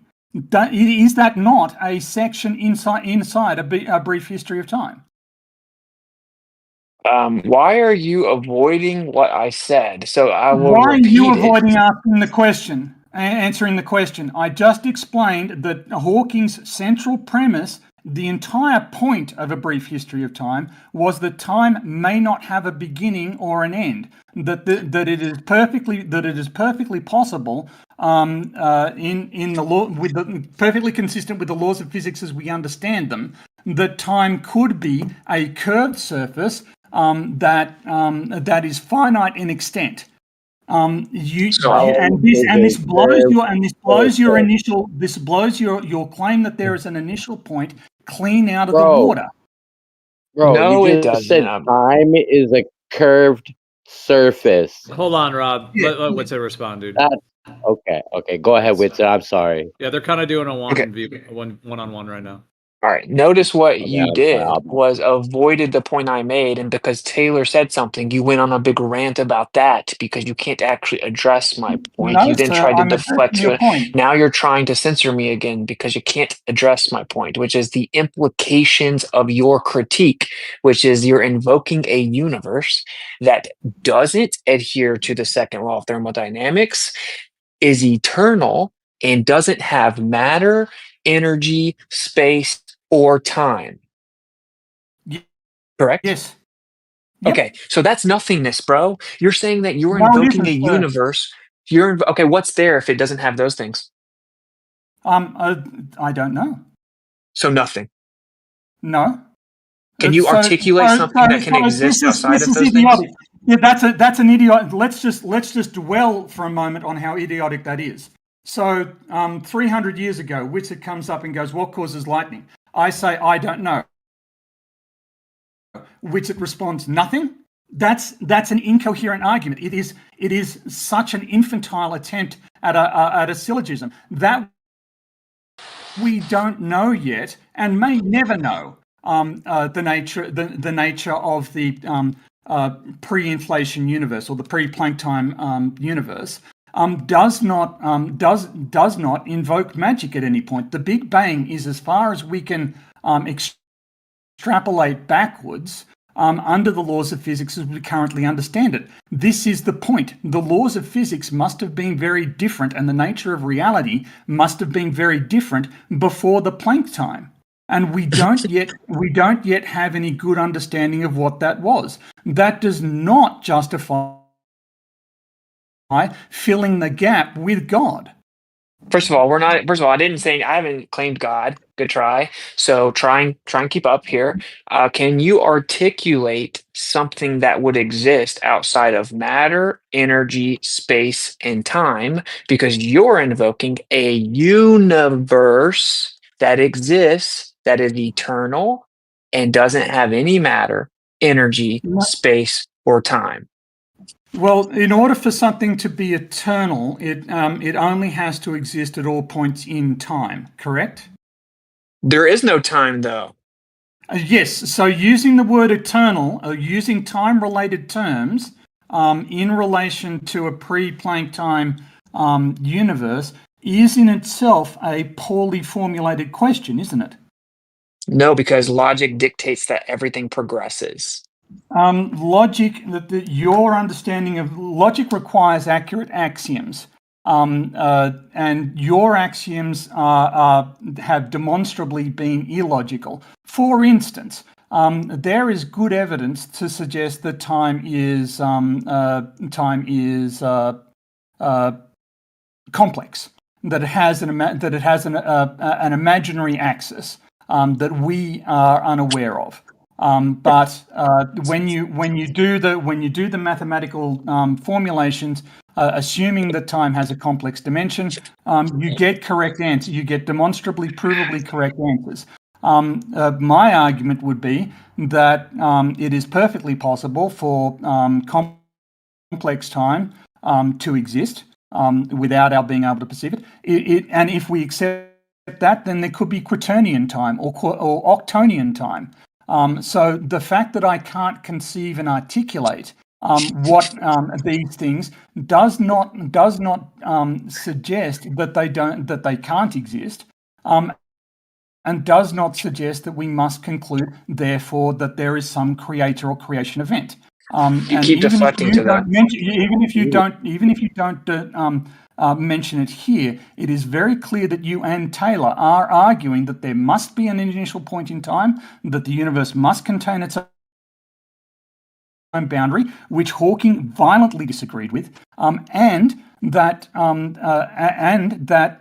was due to a creator. And you attempting to obfuscate, to conceal the fact that you have strong religious beliefs on this point is intellectually dishonest. You owe it to your audience to be honest with them. Talk about the meta bullshit, dude. So you're just trying to poison the well, and you're the one that made the ridiculous claim, and you're claiming he didn't say what he said, and I just quoted it. It's very point blank what he said. He said, in fact, the theory that the universe has existed forever is in serious difficulty with the second law of thermodynamics. The second law states that disorder always increases with time. Like the argument about human progress, it indicates that there must have been a beginning. Then what you have devolved into, pretending to have some type of intellectual high ground, is basically to say that you can't even offer anything intelligible. You're saying, oh yeah, well, there was a universe that doesn't have matter, doesn't have energy, doesn't have space, doesn't have time, and even though I can't even conceive of what that means or put it into intelligible speech, that doesn't mean it couldn't exist.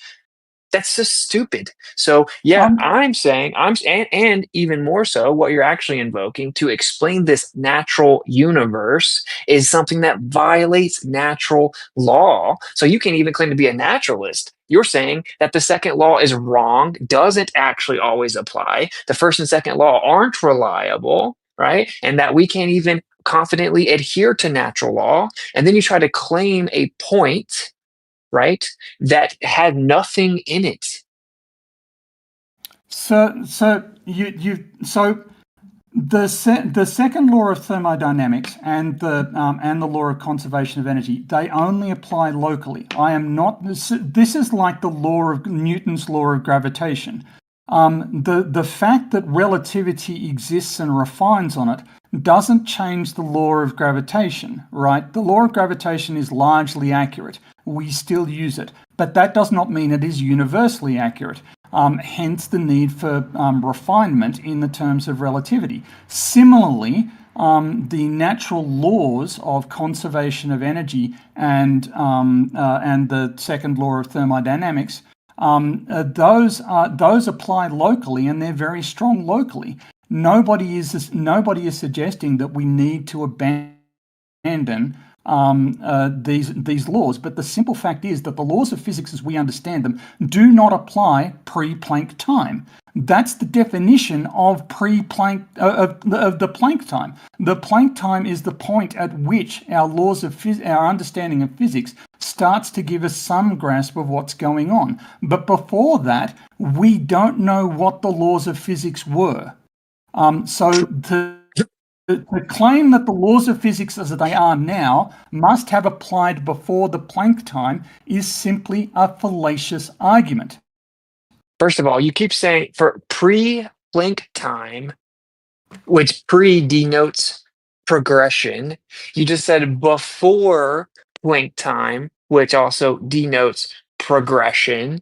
So you're claiming that there's a time without time that happens before Planck time.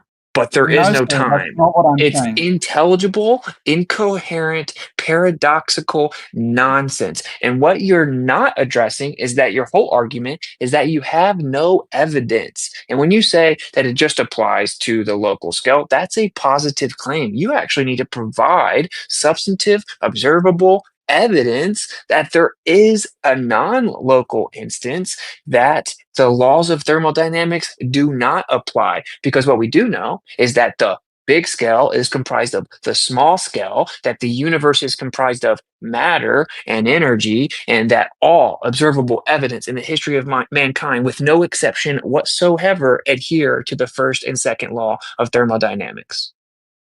Yes, with human experience, we are very limited in what we can say, and to suggest that something is only real if it falls inside human experience is again a fallacious syllogism that doesn't make sense. The humans cannot have observed something and it can still be true. We withhold being didactic about it, and this is why there are multiple hypotheses about the early stages of the universe. To claim that time must exist in order for the Planck time to occur, fine, yes, but you don't know how time is related to the other time and space, and the other physical material are related, and what laws apply to them before the Planck time. Yes, I am suggesting that that time must have existed at the point that the Planck time took off. But that says nothing about the laws of physics that applied prior to that. That time exists does not mean that the laws of physics as we know them or we think we understand them applied at that point in time. And you are to say that it is incoherent or paradoxical. You are taking common sense, everyday lived experience, and you are trying to apply it to a point where it doesn't apply. This is like quantum mechanics or relativity. There are the double slit experiment makes no sense in a macroscopic from a macroscopic viewpoint, but the result holds. Therefore, we conclude that there are other mechanisms other than the ones that we can wrap our heads around. Now, we aren't certain that we aren't absolutely certain means that we withhold being didactic. The boundaryless universe hypothesis is one potential explanation, and there are other explanations for the initial conditions, or whatever they may have been, of the universe. But to say that, and we're getting back to, you and Taylor are making the point that there must have been an initial point in time. There must have been a point in time at which the universe started, and this is diametrically put out there. Said if you okay, but we'll get back to him misinterpreting Hawking. Yeah. We know that you desperately want to end every point with a desperate poisoning the well to hope to distract the audience. It's just not going to work though, because I'm kind of veteran at this point. I'm not going to take the bait. So you really just breezed past the point, which is to say things like, in fact, you just gave me another example to strengthen my point. You said the early stages denotes progression. You said pre-Planck time denotes progression. You said before Planck time denotes progression. And really, again, like the summary of your argument is just that you basically, to say what you just said, but more intelligibly, is you're attempting to use logic. And well, it's possible that logic doesn't apply and things don't make sense, and that natural law is wrong, and that matter, energy, space, and time don't exist before time exists. So you then paradoxically invoke progression, i.e., time, right? It's just an unintelligible, incoherent, paradoxical claim. That's objectively what it is. And what's even crazier than this, right, is like, just see if you can answer this question for me, right? Just to clarify, you are in fact invoking the claim that the first and second law are wrong and that you need to invoke something that you can't even articulate that isn't limited by the laws of nature, correct? So, your question makes no sense. You need to break it down. You need to break it down into. So, I don't know what you mean by laws of nature. Like do you agree the first and second law are natural laws? In what context? What are we considering nature to encompass? The natural world. Does that include the pre-Planck time universe? That's a paradoxical statement. No, it isn't. I don't know what that means. Yeah. Pre-Planck time, so you're invoking time, but it's before time. Planck time isn't the point. You are treating you're making it you seem to assume that Planck time is the first point in time, and therefore the time cannot exist before the Planck time. This is not correct. This is not. No, it isn't, Taylor. Shut up! You don't know what you're talking about. The Planck time is the furthest back in time that we can extrapolate the laws of physics as we understand them. It is not an initial point. Nobody is claiming that time started. I didn't say initial. Time. No, this is why you should. So it is. Don't say my name. It is Witsit who is making the idiotic assertion that time began at the Planck time, and therefore to discuss pre-Planck time is somehow paradoxical. It's an idiotic statement. I suspect because he doesn't properly understand what the Planck time is, which is why I was explaining it again. And since I'm trying to explain stuff to Witsit, who clearly doesn't understand these concepts, maybe let me do that. What is playtime? Just don't say my name then. So you were interrupting me, Taylor. Yeah, but to be fair, you said her name like in the last 4 points. Planck time is the point. And I've explained this multiple fucking times. Planck time is the furthest back in time that we can extrapolate using the laws of physics as we understand them. Thank you. Okay, but listen, here's the problem, man. You have now modified your claim because initially you said that there was no space or time. So you've now, no big deal, right? Like, I'll be intellectually honest. Sir, that's not what I said. No, it's recorded. You initially said no space or time, but now you've clarified, okay, and you want to modify and say no. You still don't understand what I'm saying. And sir, if you're going to just lie, sir. Why are you interrupting, bro? No, he didn't interrupt you. Why are you interrupting? Because he's about to make a gigantic fucking yeah, but you still gotta let him finish, though. Sir, if he wants to honestly engage with what I'm saying, he can't just make up what I'm saying. Yes, there. Oh well, then I would have got to interrupt you every single time. So shut up while I explain. You're hijacking the mic. Get a mod. Could I get a mod here, man? Could a mod actually fix this? There is a point in. I need a mod. Okay, there is a. Can I get a mod here? Because this guy's rudely interrupting while he doesn't want to get interrupted. Okay, I'm asking for a mod. Is there a mod here? So yes, I'd like there to be a mod because for some reason I can't mute him. So I don't know.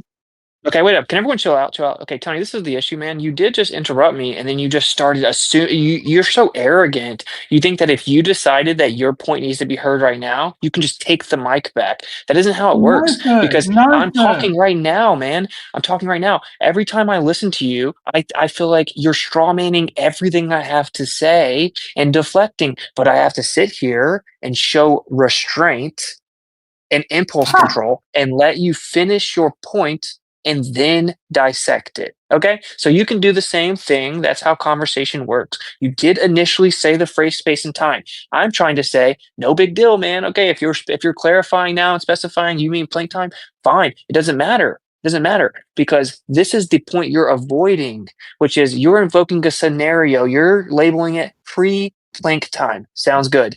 You're invoking a scenario, a realm, a situation that pre-Planck time that violates natural law, correct? No. You literally just said that. You literally just said that it's possible No. that it doesn't adhere to natural law. No. That's not what I said. Why are you just like a toddler just saying no? You literally have said that Well, apparently explaining stuff to you in detail. I want to emphasize to you that you are strawmanning my argument. So try again. What did I say? So you're trying to buy time to figure out how to get past this major thing you overlooked because you No. know the conclusions of you answering this question honestly is that you got dunked on. So we can No. repeat it.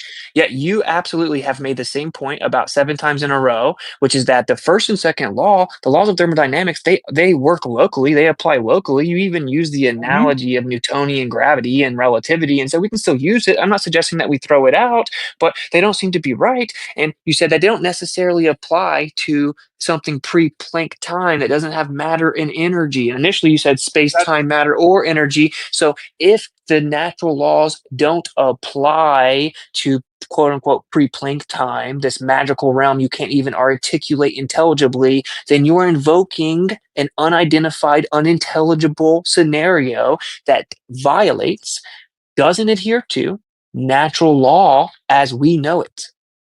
So, you see, you added the qualifier there. Natural law as we know it.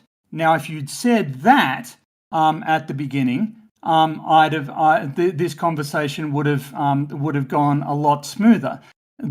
I am not saying that the early universe violated natural law. I am saying that we don't know what the natural laws in the early universe were. So now you're saying that natural law is wrong. So having whined incessantly about how you are so disciplined, feel free, go ahead, interrupt me. Well, you take these long pauses, so I mean, but I'll help you, yeah, because you do need help right now because you're kind of freaking out. So like, this is the issue, man. Your argument now has been once again modified, right? Because you're saying initially you were claiming that the natural law works now that matter and time and energy and space exist, but that doesn't mean that they apply when those things don't exist. Okay, so you're not claiming, now you're trying to change it and claim that maybe our understanding of the natural law is wrong. Your initial claim was that you just said that we may not fully understand the natural law. That would mean we were wrong about it. No, sir. No, sir. So we are operating under the assumption that natural laws are invariant under time and space. And the fact is that the validity of this assumption is strictly limited by our ability to observe in time and space. There is every possibility that laws that we think of as invariant in our, particularly in our day-to-day experience, are not in fact invariant. That they do vary with location, that they do vary through time. In fact, relativity and quantum mechanics are two classic examples of this extension of our understanding. What I said was, we don't understand what the laws of physics were in the early universe. Okay, so what you're doing is called special pleading. You are invoking an exception to a universal principle. No, sir. Yes, sir. Yes, you're saying it's possible that something we can't observe, that we've never seen, that I can't articulate, that violates our understanding of logic, that I have no observation of, where matter, energy, space, and time didn't exist, may not adhere to our understanding of natural law and all observational evidence that we have access to ever, forever, always, that happens all the time. So you are literally, by definition, committing a special pleading fallacy. Do you accept that we have not observed all of time and we have not observed all of space? I don't reify those concepts. So, okay, so you're refusing to answer the question. We've never observed either of those things. So time is what clocks measure. You haven't observed clocks measuring time? I've observed a clock. I've never observed time. Okay, so clocks measure. That's the definition of time. So if you've observed a clock measuring something, you've observed time. Space is where events occur and matter exists. Have you observed matter and events, sir? Okay, I'm going to assume from your silence that you have. In which case, I got a call. I got a call. I got a call. So, I had a call. Okay, so dude, I'm gonna no. A clock is not synonymous with time, and even within your look up the definition of time. a clock is not synonymous with time. You're claiming Yes, it's it is, sir. measuring. No, it's not. It's a piece of matter. It's like say a piece of wood I carved out or something. No, sir. The wood is not time. You're claiming it's measuring time, which under your own admission isn't actually observable empirically. No, sir. This is just again. Look up the definition of time in physics. I advise you to Google it. Time is what clocks measure, and clocks are not made out of wood. We can use atomic clocks. We're making strides towards nuclear clocks. The concept of the time is matter is nonsense. Look up again. This gets back to scientific illiteracy. You don't know what time is in a physical concept. You don't know what space is in a physical discussion. Look them both up, because at the moment you're making a fool of yourself. Let me help you out here. If I take out a ruler, if the clock stops working, would time stop?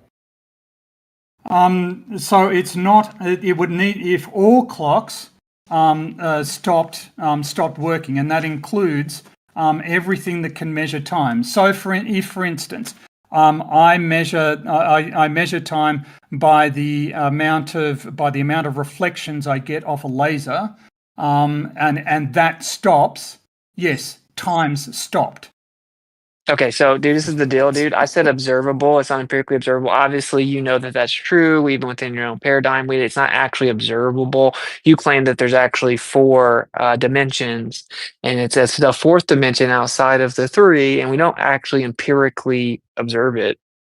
Duh. So anyway, time is not physically observable. Time is not physically observable, nor is space. But it actually doesn't even matter. This was a desperate deflection to get away from the implications that you're special pleading. You are invoking an exception to a universal principle, and you're claiming that there's a scenario that operates or operated outside of the current construct of space and time and had no matter or energy. Thus, the first and second law of thermodynamics, which is natural law, didn't apply how they do everywhere else in all scenarios, always, every time, no exceptions. That is the definition of a special pleading fallacy, which is invoking an exception to a universal principle.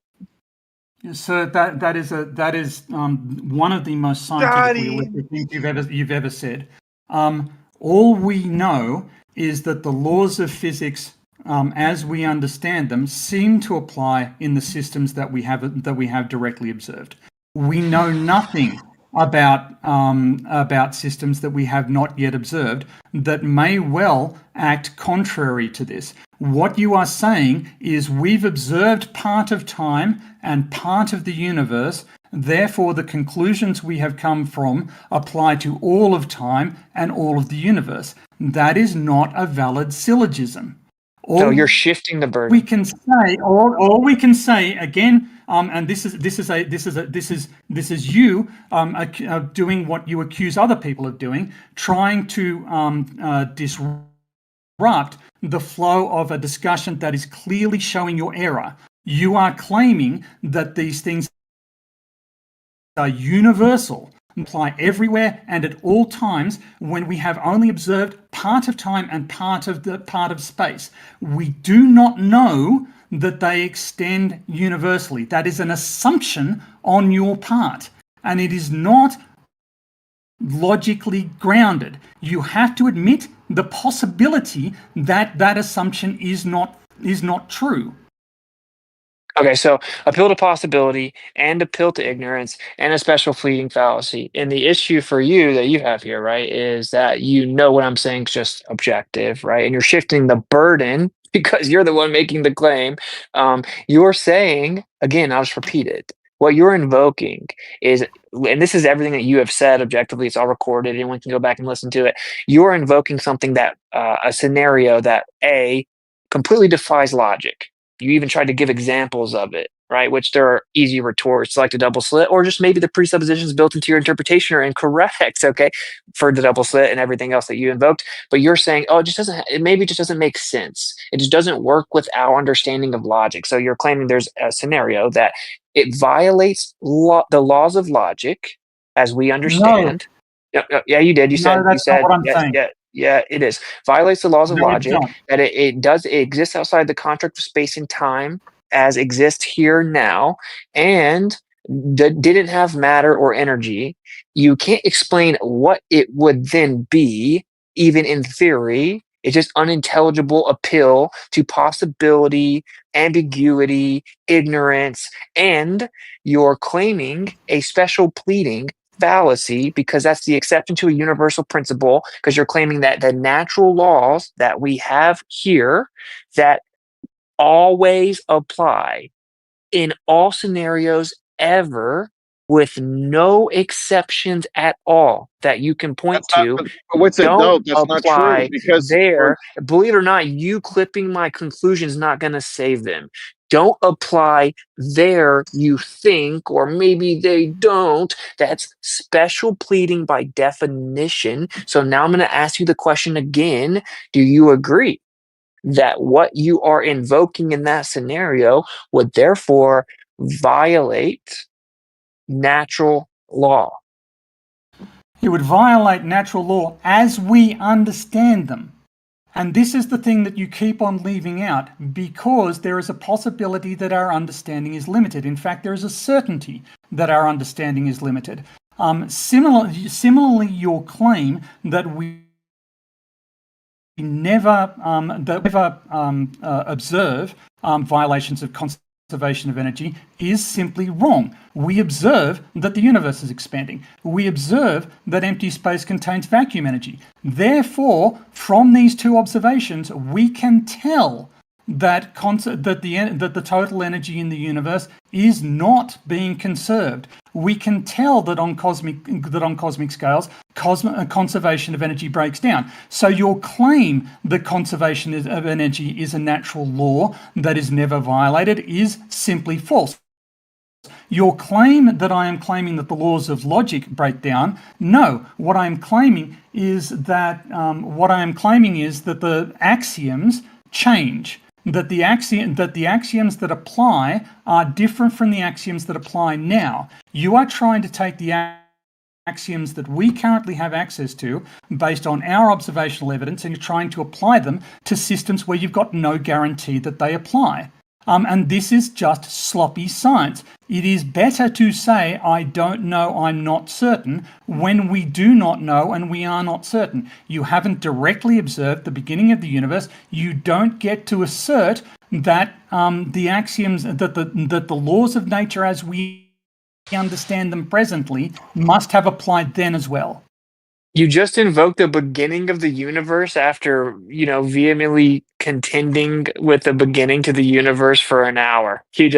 You keep doing it. You just keep shooting yourself in the foot. What's even funnier is like the base axioms of the laws of logic are not contingent upon your understanding, acknowledging, or physical reality whatsoever. They are just the laws of logic, and they will always apply. And this is where you're going to just literally unintelligibly appeal to some unidentified possibility that you're not even going to be able to articulate coherently, because the laws of logic always apply. The law of identity, the law of non-contradiction, the law of the excluded middle, those are going to always apply. Something's going to have an identity. It's going to be what it is. It's not going to simultaneously be the opposite of what it is, and you cannot have an excluded middle. So, like you cannot violate the three principles of logic. And if you're going to claim that you can, you need to articulate with specificity a specific occurrence that would, in fact, nullify those three principles of logic.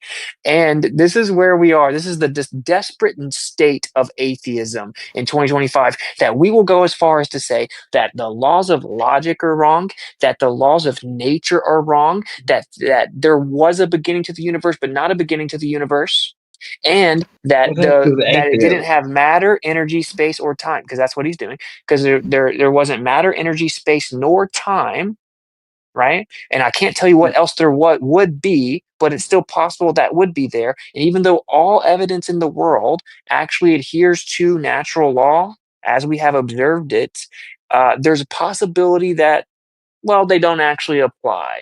So now we are just left with unintelligible slop. You haven't said anything. This is an appeal to possibility, Can an I ask appeal to you one ambiguity, question? With an it, you're appeal on a to roll here. ignorance, an appeal to ignorance, You're and special pleading. you're on a roll, but as an atheist, I've got to ask you, what's the problem with fuzzy logic, my guy?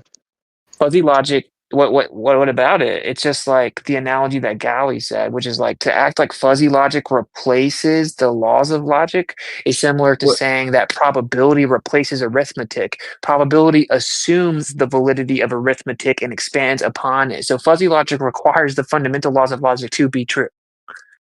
No, Eric, it it's just actually it nullifies them. It shows that there's ways to nullify them. Yes, so That's what it does. you clearly don't understand what fuzzy logic even is, because in fuzzy logic, the law of excluded middle doesn't apply. Something that you claimed was a law of logic. Something the logicians will talk in terms of ternary. That there's ternary logic where it's false, true, unresolved. So to claim that your formulation of logic is the correct one, and yes, I'm not saying that the laws of logic don't apply at any point in the universe. What I am saying is that the physical axioms by which we understand the system do vary. May vary. And indeed must vary, because if they didn't vary, we'd be able to extrapolate pre-Planck time, and we can't extrapolate pre-Planck time.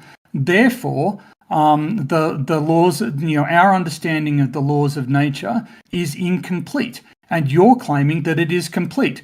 You're making to claim that you have made a false assumption that you are certain about something based on applying laws in the system that you do understand and extrapolating them to the universe as a whole, and you are certain that that's the case. But your certainty is not logically valid. To criticize my argument because it's fuzzy and there are many possible explanations that comport with it is not actually a logical critique. You're certain that you've got a correct conclusion, but your certainty need not be correct. You're certain about something, you have no way of knowing. You're literally invoking the laws of logic to claim they are wrong. You have literally no intelligible ground to stand on at all to even articulate your argument, required you utilizing the laws of logic that you're claiming can be wrong. And if anything is claiming to violate the excluded middle, right, the light is on, either the light is on or the light is not on. The light is not simultaneously on and not on, just like something has an identity and cannot simultaneously be contradictory. This is, dude, it is so goofy that you're trying, just saying yes it can, that was also implying the laws of logic are true.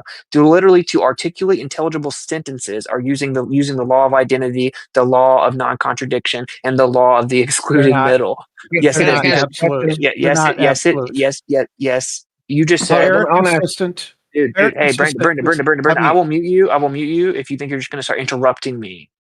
We can wrap. If the room wants to stop now that we've been going one-on-one so long, we can wrap up with conclusions. What I'm not going to do is be pelted by a bunch of people at once, interrupting me, pretending they're so smart, while what they're literally claiming is that this is a totally illogical, unfounded, unobservable, unintelligible, unarticulable position that I must accept as true. I actually don't have to do that. It's called special pleading. It's nonsensical and it's unintelligible. And I want to. So if you want to do that, Tony, do you want to give our conclusions so everyone else can jump in? Can I get Yes, one sentence? Are you doing the precept thing? What's it? Please tell me you're not doing the precept thing. Just Is hold that what on, he's Ben doing? 50. Just hold on. Let PhDTony respond to that because he just laid out a lot. Witsit just said is the most idiotic thing he said yet. We're not asking him to believe anything. What we're asking is that he withhold belief in something that is not yet supported by observational evidence. He has no observational evidence that the laws of physics, as we understand them, applied in the initial stages of the universe. But he is claiming that it is true despite having no evidence. He is extrapolating from the state of the universe now back to the state of the universe at the beginning. What we are saying is that you should withhold belief. You should not believe anything about the beginning stages of the universe because we don't have enough observational evidence about the beginning stages of the universe. So he has taken apparently scientific reasoning and he's actually thrown it out because he doesn't know what he's doing. Okay, so that's your conclusion. I mean, whatever. So I'm going to say my conclusion here. So Tony, once again, in that retort right there, he said the stages of the universe, early stages of the universe, beginning stages of the universe, probably 8 or 9 times in less than 45 seconds. He's invoking a beginning while his entire primary contention was that there is no beginning. Then tried to falsely accuse me of misrepresenting what Hawking said when he literally said, quote unquote, must have been a beginning, and then utilize the second law, and then explain that any theory that you have is destined to oblivion and will collapse into humiliation if it goes against the second law of thermodynamics. And then he sits here and tries to tout some type of, theoretical realm that violated the second law, right? And again, we can go based on actual evidence, and that is that the natural laws are true. The first and second law of thermodynamics have always been true. They always apply, and you're now just arbitrarily claiming that there's some place called pre-Planck time. Then you're reifying that, and then building upon that presupposed reification, the necessary implications for that to be true. Like I must just grant you your reified concept that you can't even define, which is just goofy. You keep saying pre-Planck time. We know because of pre-Planck time. We know because we can't pull out a pre-Planck time. This is just a reified concept you haven't even verified. And then you said that I needed to suspend belief based on not having observable evidence of something, yet your entire premise is built upon the lack of evidence. It's just an appeal to ignorance, an appeal to ambiguity, right? It's special pleading. And that's what it is, an appeal to possibility endlessly. So like my conclusion here is very simple. The first law says that matter and energy cannot be created nor destroyed. If you tried to claim an eternal universe, which is what you initially did, which say there was no beginning, if we look at the second law, the amount of usable energy is decreasing, right? So that means there would have to be a beginning point to decrease from. So therefore, we can't say the matter and energy was always here, requiring to now be put here. And you're just contradicting yourself. There's not even a coherent thing to rebut, because at one point you're saying there is no beginning, and that isn't true. And then you're turning around and saying the beginning phases, the beginning stages, the early stages, pre-Planck time. So you're invoking progression and time and a beginning while claiming there is none. So this is the issue, right? It's like what you are invoking right now, which is, it's really hard to even say what it is because you haven't really articulated it in any type of intelligible specificity, right? It's just a vague appeal to possibility, but you're invoking a scenario that violates natural law. And you keep clarifying,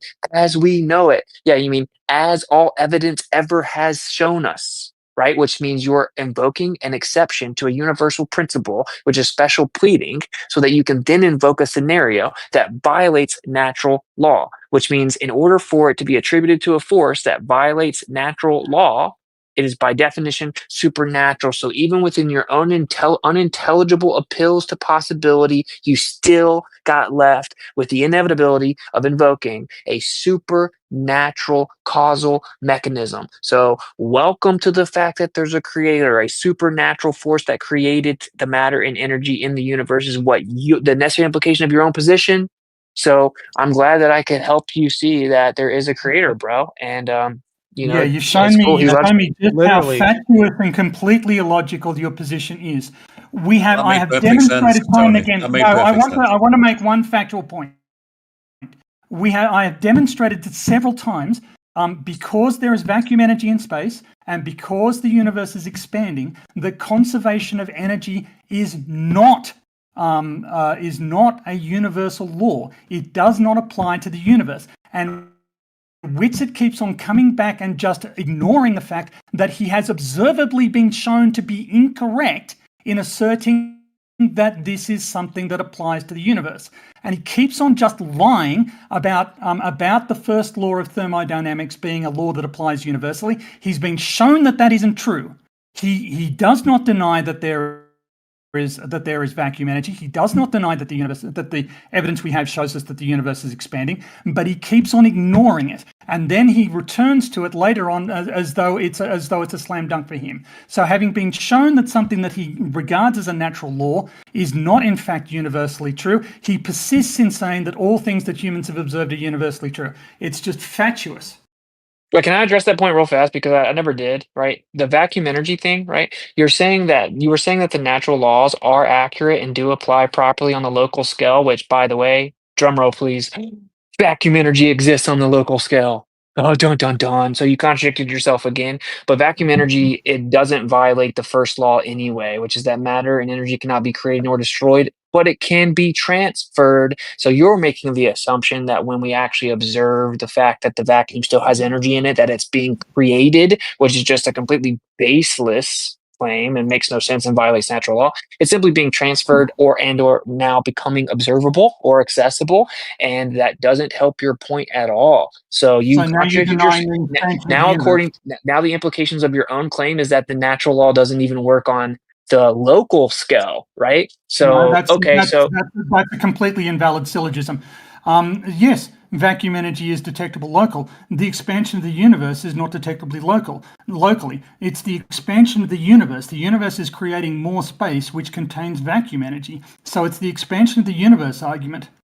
That's incoherent as well. Of the argument that that is creating energy, right? No, I think that's incoherent as well, because now you're saying it's creating more space and then it's expanding into what? Itself? Don't know. Don't you need space to expand into? No. No, you don't. That's why you did itself. Oh, that's interesting. So it's expanding, which At least is you claim it is. upon space. Well, that's what the word expand means.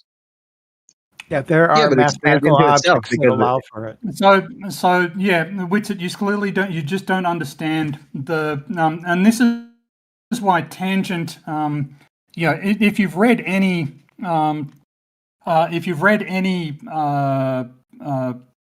Relativity textbooks at all, you'll be familiar with tangent spaces and the entire mathematical formalism of those is to demonstrate that you don't need a space to expand into in order to expand. You don't need empty space around you. This is the entire rationale behind a great deal of the mathematical formalism in relativity. So, way to explain to me that you don't understand relativity. Well, dude, okay, all you just did was basically concede that relativity is paradoxical, fallible nonsense that isn't correct, and it's just self-defeating, but it's all good. I mean, I think I laid out my conclusion. You didn't actually address any of it. You just kind of said, oh, vacuum energy and expansion. I said a lot more than that. I refuted your entire premise with specificity. I get that I did lay a lot of things out, and maybe you can go back and listen to it, and we can have a conversation in the future, because you're just baselessly reifying this concept of pre-Planck time and claiming there's no matter, there's no energy, there's no space, there's no time, the laws of nature don't exist, the laws of logic don't exist, and I can't tell you exactly what else would be there or how it would work. Yes, he did, and yes, he did. And no, I didn't. You again just don't understand what people say. It's like you don't understand Hawking, and we never did get back to you not understanding Hawking. Hawking's at, but you notice how you just interrupted me, all and you now do it's is just your turn to talk misinterpret somehow. and misrepresent what has been said. And Did then you notice that assert Brenda it as though it's interrupted fact. me? Brenda interrupted me, and then what you did was took that as an opportunity to then it's now your turn to talk. I mean, Yes, this is nice kind of what I'm dwelling on the saying. meta. Well, this is the problem, right? Like, you can't have an intelligible conversation like that. Like, I'm happy to fully yield the floor to you because I am saying a lot of stuff, but I'm not gonna like be pelted by nut-ons as if it's somehow substantive and therefore can censor me. I mean, dude, I've said like 5 times in a row, you said I misunderstood Hawking and didn't even know what I was talking about or the quote I was talking about. I then actually went and pulled it up, and then you still said And nuh-uh. you still misunderstand it. You said he's not saying that there must be a beginning, and literally it says word for word, there must have been a beginning. That's like the literal In a words steady state that are universe, said in the then quotes. what he is saying is that a steady state universe must have a beginning. There must be an initial time. He is not saying that all universes or all mathematically formulated universes must have a beginning, because the entire point of the beginning of time is to explain the boundaryless universe hypothesis, where time could be spheroidal. And you've never addressed the fact that he goes to great lengths. He describes going to a Vatican conference and laying it out and being grateful that the people at the Vatican didn't understand what he was talking about. If you'd actually read the book rather than this apparently cherry-picked quote, you would understand that what you are proposing, that there is an initial point in the universe, is completely antithetical to everything that Hawking argued for the last 30 years of his career. He argued against there being an initial point in time. That's why he favored the boundaryless universe hypothesis. So do you agree that if there's not a beginning, did Hawking propose the boundaryless universe hypothesis? Yeah, he desperately tried to avoid the logical implications of the laws of physics. So you're claiming to understand it better than he did. Notice how he interrupted me. I'm claiming to be able to easily show why that isn't viable. And by the way, he himself did not claim it. He said, this is the best, to paraphrase basically what he said was, this is the best I can come up with now. And actually, I concede it doesn't really seem to make sense. So now you're trying to come along and pretended he thought that was true. And he would be like, hey, PhDTony, please shut up. That's not what I said. And then I quoted what he said, which is, in fact, the theory that the universe, in fact, quote unquote, in fact, the theory that the universe has existed forever is in serious difficulty with the second law of thermodynamics. The second law states that disorder always increases with time.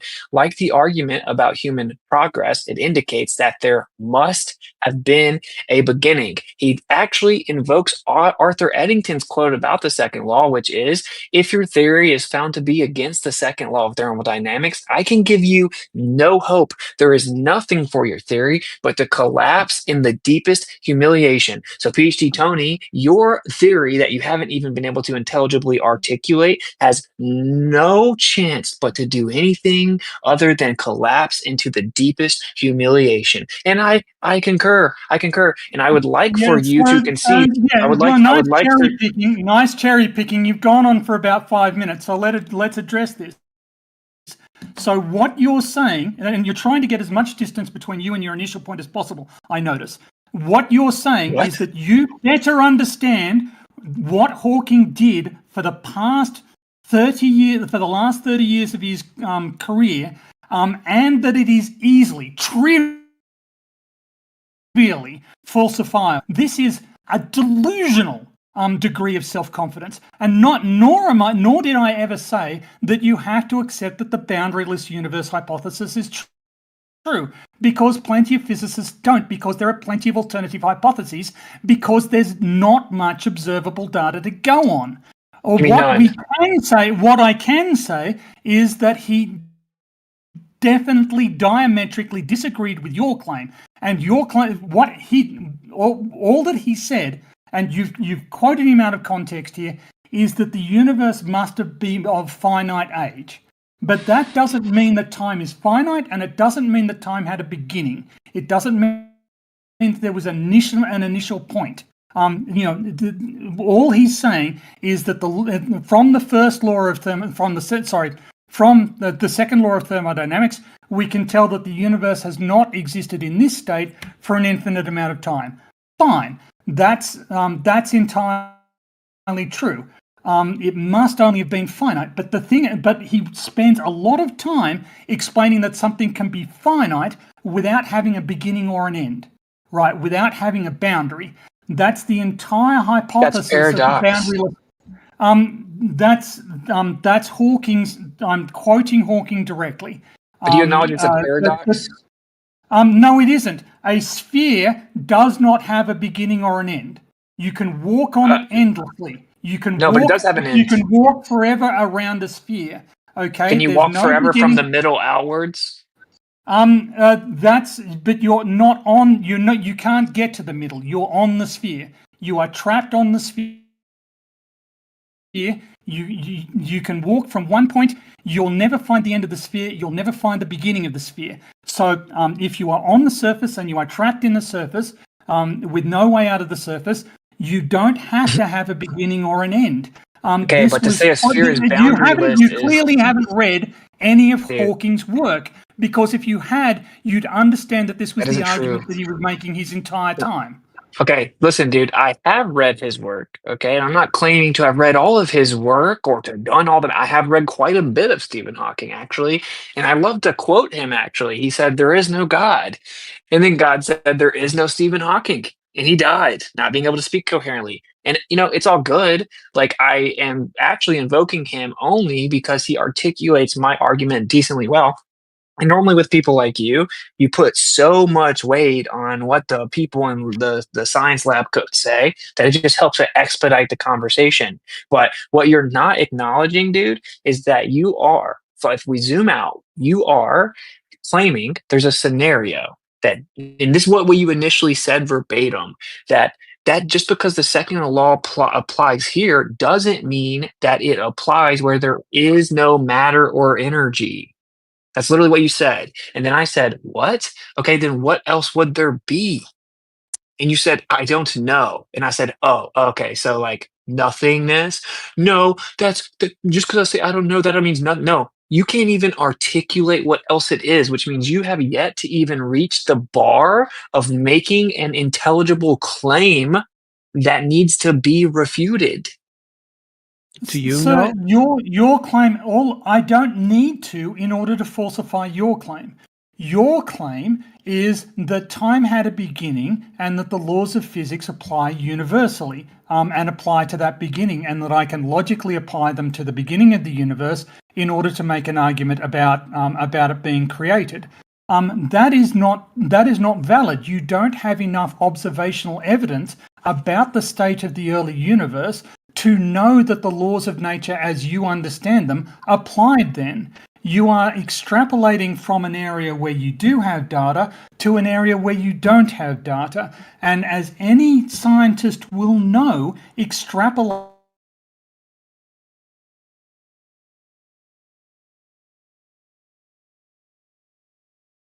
have to be extremely conservative with.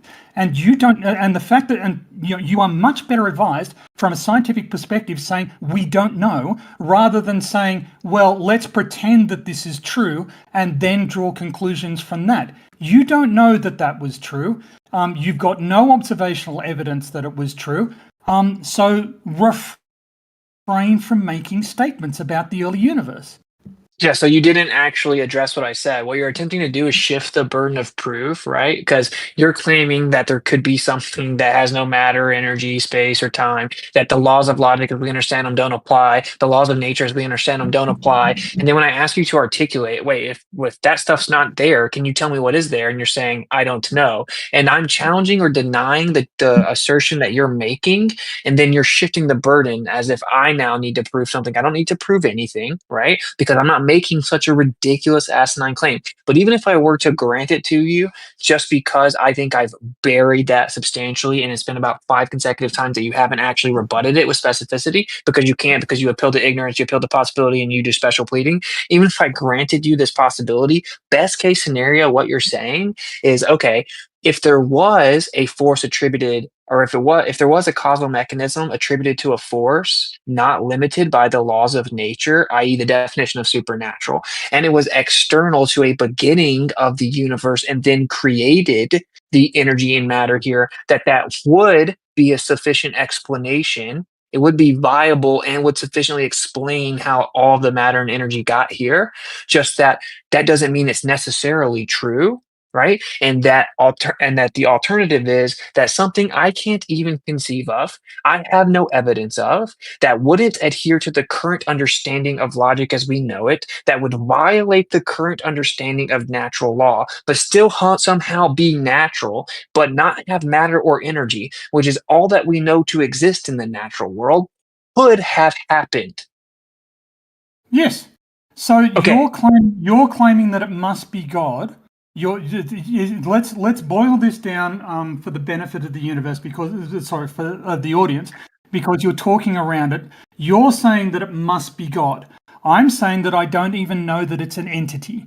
Whatever process, the universe could have been brought into existence through a process. It could have been was happening before. We don't know. You're saying that you do know, and you're just pretending, because you just don't have the observational evidence to answer any of the questions. And you're saying, well, therefore it must be my version of a creator, or some version of a creator. You don't know that. You're just pretending that you know that. You don't have observational. You don't. I don't think you're getting it, bro. Yes, you are. You are pretending. I don't think you're getting my point. For somebody who was gloating about how disciplined they were, you're doing a lot of interjecting. Well, can I ask a question? Can you pause for just a second? Ask a question to the room. Is he cutting out, or is it just on my end? He's cutting out. Okay, so sometimes you're randomly cut out where there's nothing that- heard. So I assume you're done. Okay, my apologies. My apologies. That's a glitch with my internet. It's all good. Go ahead. And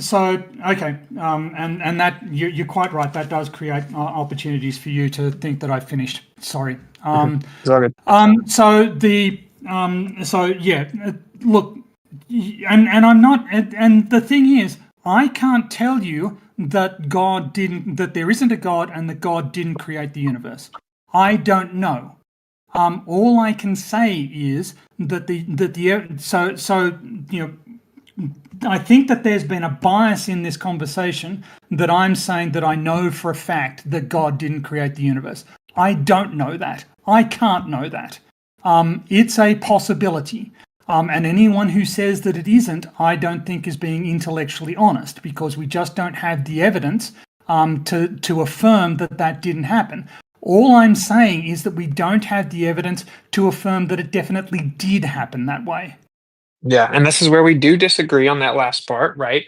But this is the reasoning why we disagree. Because if we slip to the standard of, well, you can just always say, well, there could be something else that I can't even think of. I can't even intelligibly explain. I can't articulate. It doesn't currently exist. It violates every aspect of all empirical evidence that we have, all science that we have, and all laws of nature that we know to hold true in all scenarios that we can observe, but still something else could exist. Well, then literally we've devolved to the point of never knowing anything, right? And if that's the standard that you want to adhere to, that's cool, but I don't. And the other thing that people oftentimes overlook is when they say, because this isn't just like, oh, I love the Bible and have a bias, so I arrogantly, baselessly claim that there had to be a creator. No. It's the only logical, viable explanation.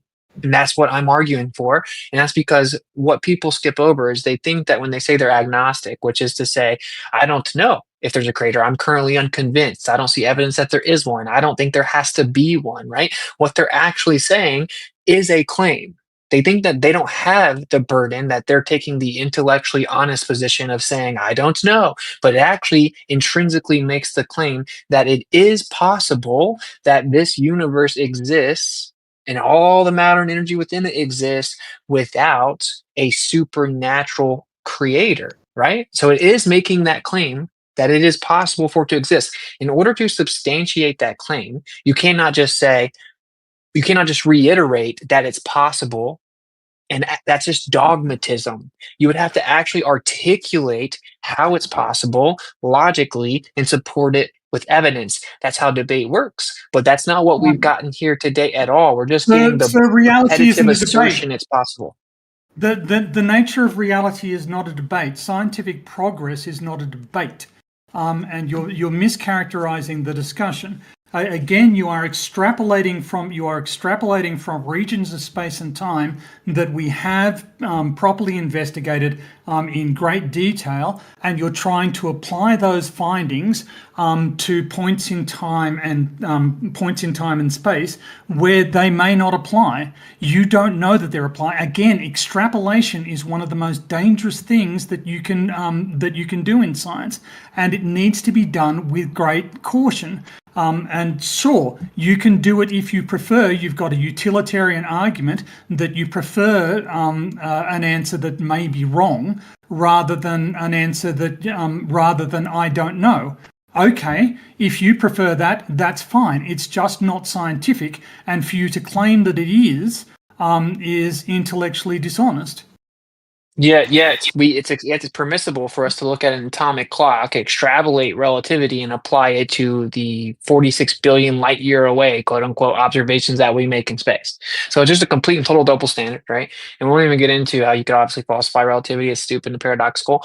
But I think I made my point, right? And I'll just say it one more time, right? You would concede, because I think that you are intellectually honest enough, I think you've already alluded to it, you would concede that a supernatural creator, of course, would provide a viable causal mechanism, right? Of course, because it's not limited to the laws of nature. It exists outside of our, conceptions of space and time, outside of the universe or any beginning of the universe. And so because it's not limited to the first law of thermodynamics, it could create all the matter and energy, right? So we both agree that is a viable explanation. You're saying we just don't know that it is true. Well, modulo several questions that you've skipped over. So the definition of supernatural here is doing a lot of heavy lifting, in the sense that something that does not agree with natural law as we understand it at this point in time is not necessarily supernatural. We can refine our understanding of physics. So when you say that I'm appealing to something that is supernatural, that's not true. But when you say that there's a supernatural creator, sure, they can do whatever the hell they want. But the question then becomes, where did they come from? Where did they get their ability to manipulate this? If we're talking about the God of the Bible, why, for instance, was he constrained not to accept Cain's sacrifice? Why was he constrained by various? Why was he constrained to accept the institution of slavery in ancient Judea? Stop. But They're cheap tricks, bro. Yeah, you're asked to make a good faith concession about whether or not that would be a viable explanation. Can you say yes or no? Yes, it would be a viable explanation, but it would invite a whole host of other questions. Especially a whole host of other investigations. Because while it is easy to say, and you objected to this before. You objected to saying I don't know. So why is I don't know a valid response when you're asked questions about the creator, but it isn't a valid response when you're asked questions about the universe? I think I typically have answers when asked questions, and yes, I defer to my belief, which is the Bible, and you've misrepresented multiple things in the Bible as like I call it a cheap trick because I'm not going to take the bait. For example, the slavery conversation in the Bible is a big conversation that I'm not going to have right now because now we're going to have to go through the verses, look at the original language, look at the context, and then I would debunk all of your claims about it. But that isn't what we're doing right now. Like I was just trying to make a bigger point. I'm trying to be as good faith as possible, which is like you would concede that is viable, whether it's the Bible, God, whatever it is. This argument that I present is it only gives you the conclusion of a supernatural creator, okay? And you're saying that, and because the antecedent to creation is a creator, of course, then of course if it's outside of nature, it's supernatural. You're saying supernatural is doing a lot of heavy lifting, because I can give you a more charitable definition that you would prefer. right? I didn't say it because I don't agree with it entirely, but this is how you would want to say it. Supernatural is attributed to a force outside the laws of outside the laws of nature, or our current scientific understanding, right? And you would take that last phrase and do really heavy lifting, right? But not really the point. The point is that even if you just look at the etymology of supernatural, beyond nature, that's what I'm invoking. Is that based on all evidence? So my position is undeniably the stronger position, because mine is built upon all accessible evidence ever, forever. And you're saying, well, there's maybe a scenario that is outside of that where everything no longer applies. Everything goes out the window. All of a sudden, logic as we know it isn't going to hold up. All of a sudden, the laws of nature aren't going to hold up. All of a sudden, something exists, but it isn't matter and it isn't energy. I couldn't tell you what else it could be, but it could be, So this is just I think everybody nothingness is gets what your it boils down point. to. May I respond? It boils down to nothingness, PhD Okay, time. may I respond? So the idea that we have access to all relevant information is false, right? So if we were having this, if we had the development of glass lenses, for instance, permitted the microscope and the telescope to be developed. Vastly increasing our understanding of a variety of processes and bringing them within our scientific understanding. So when you say that you are basing your argument on all of the evidence that we've had and all of the observations that we've ever made, you are precluding the possibility that future observations may overturn things or may increase our understanding of things. So there are certainly flaws in our understanding of the physical universe as it stands now. It is not so to claim you can use our understanding of the universe as it is now because it's perfect, because it's going to give accurate results every time you apply it, is just false. It's not a valid syllogism, and you need to. And this is why I accuse you so often of unscientific extrapolation. What you are doing is not allowing for uncertainty. You are claiming certainty in the laws of physics and when and where they apply through the universe's histories, and you shouldn't have that certainty because that just isn't true. But you can see the second law always applies locally, and there's no evidence to the contrary, right? Yeah. And so if the cosmological scale is simply the local scale compounded, right? We go to just like the local scale is the quantum scale compounded. It literally is. Okay, what comprises the universe? So, your attempt at, let's look at the structure of your syllogism. That the properties of the whole derive exclusively from the properties of the components. Now we are built of cells. We are conscious. Is it therefore the case that cells are conscious? No. That wasn't my argument. But what you're arguing is from something that is locally true or true of a part of the whole must therefore apply to the whole. This is a logical. No, that is a fallacy. You're right. That is a fallacy. That's a logical fallacy, right? That's not what I did, though. Yes, you did. That's exactly what you did. You're saying it applies locally, and therefore it must apply to the whole. Do we have to hear you say this for the 20th time, even though he said he isn't saying that? You've just repeated it over and over again. It's really annoying. Okay, then what is he saying? I'll tell you. I'm saying that the matter and energy that's here, right, always adheres to the second law. And what comprises the cosmos is matter and energy. And so we have established that matter and energy follow the second law. I didn't say anything about the universe as a whole. It's what comprises it. Okay, so it would be a fallacy if I said that the universe, if we zoomed out to some orthographic view, it does such and such. I didn't do that. I'm saying that matter and energy is what is here. And this is what the whole initial part of our conversation was about, is you're like, yeah, but what if the beginning of the universe that wasn't a beginning didn't have matter and energy? You said you're assuming that matter and energy was there. right? And it's like, okay, then I ask you what else would be there within a naturalistic worldview. We go from like materialism and naturalism, that like nothing exists outside the natural world or natural processes, everything is material or is derived from material, and then suddenly we go to no, the natural processes and materialistic forms no longer apply.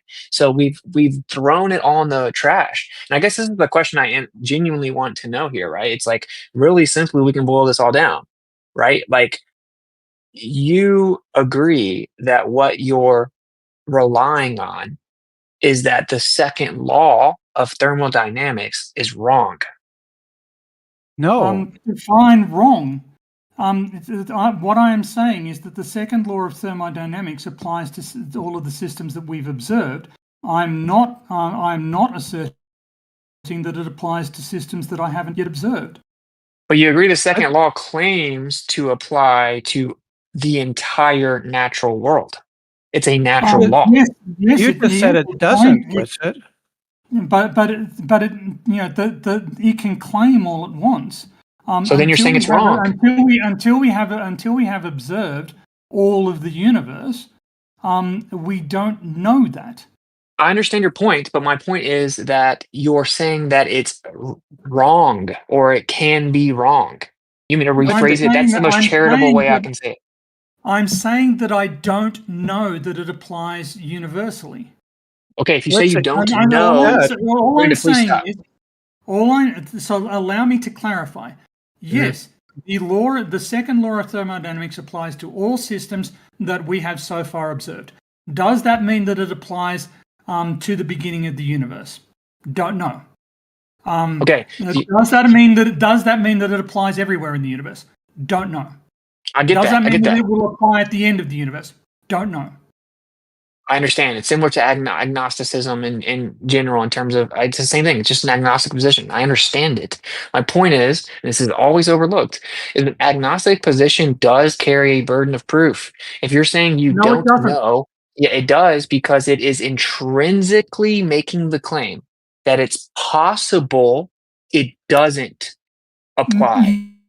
Yeah, and you're making, and I don't know. So the answer I don't know is central to science. This is why I accuse you of being unscientific.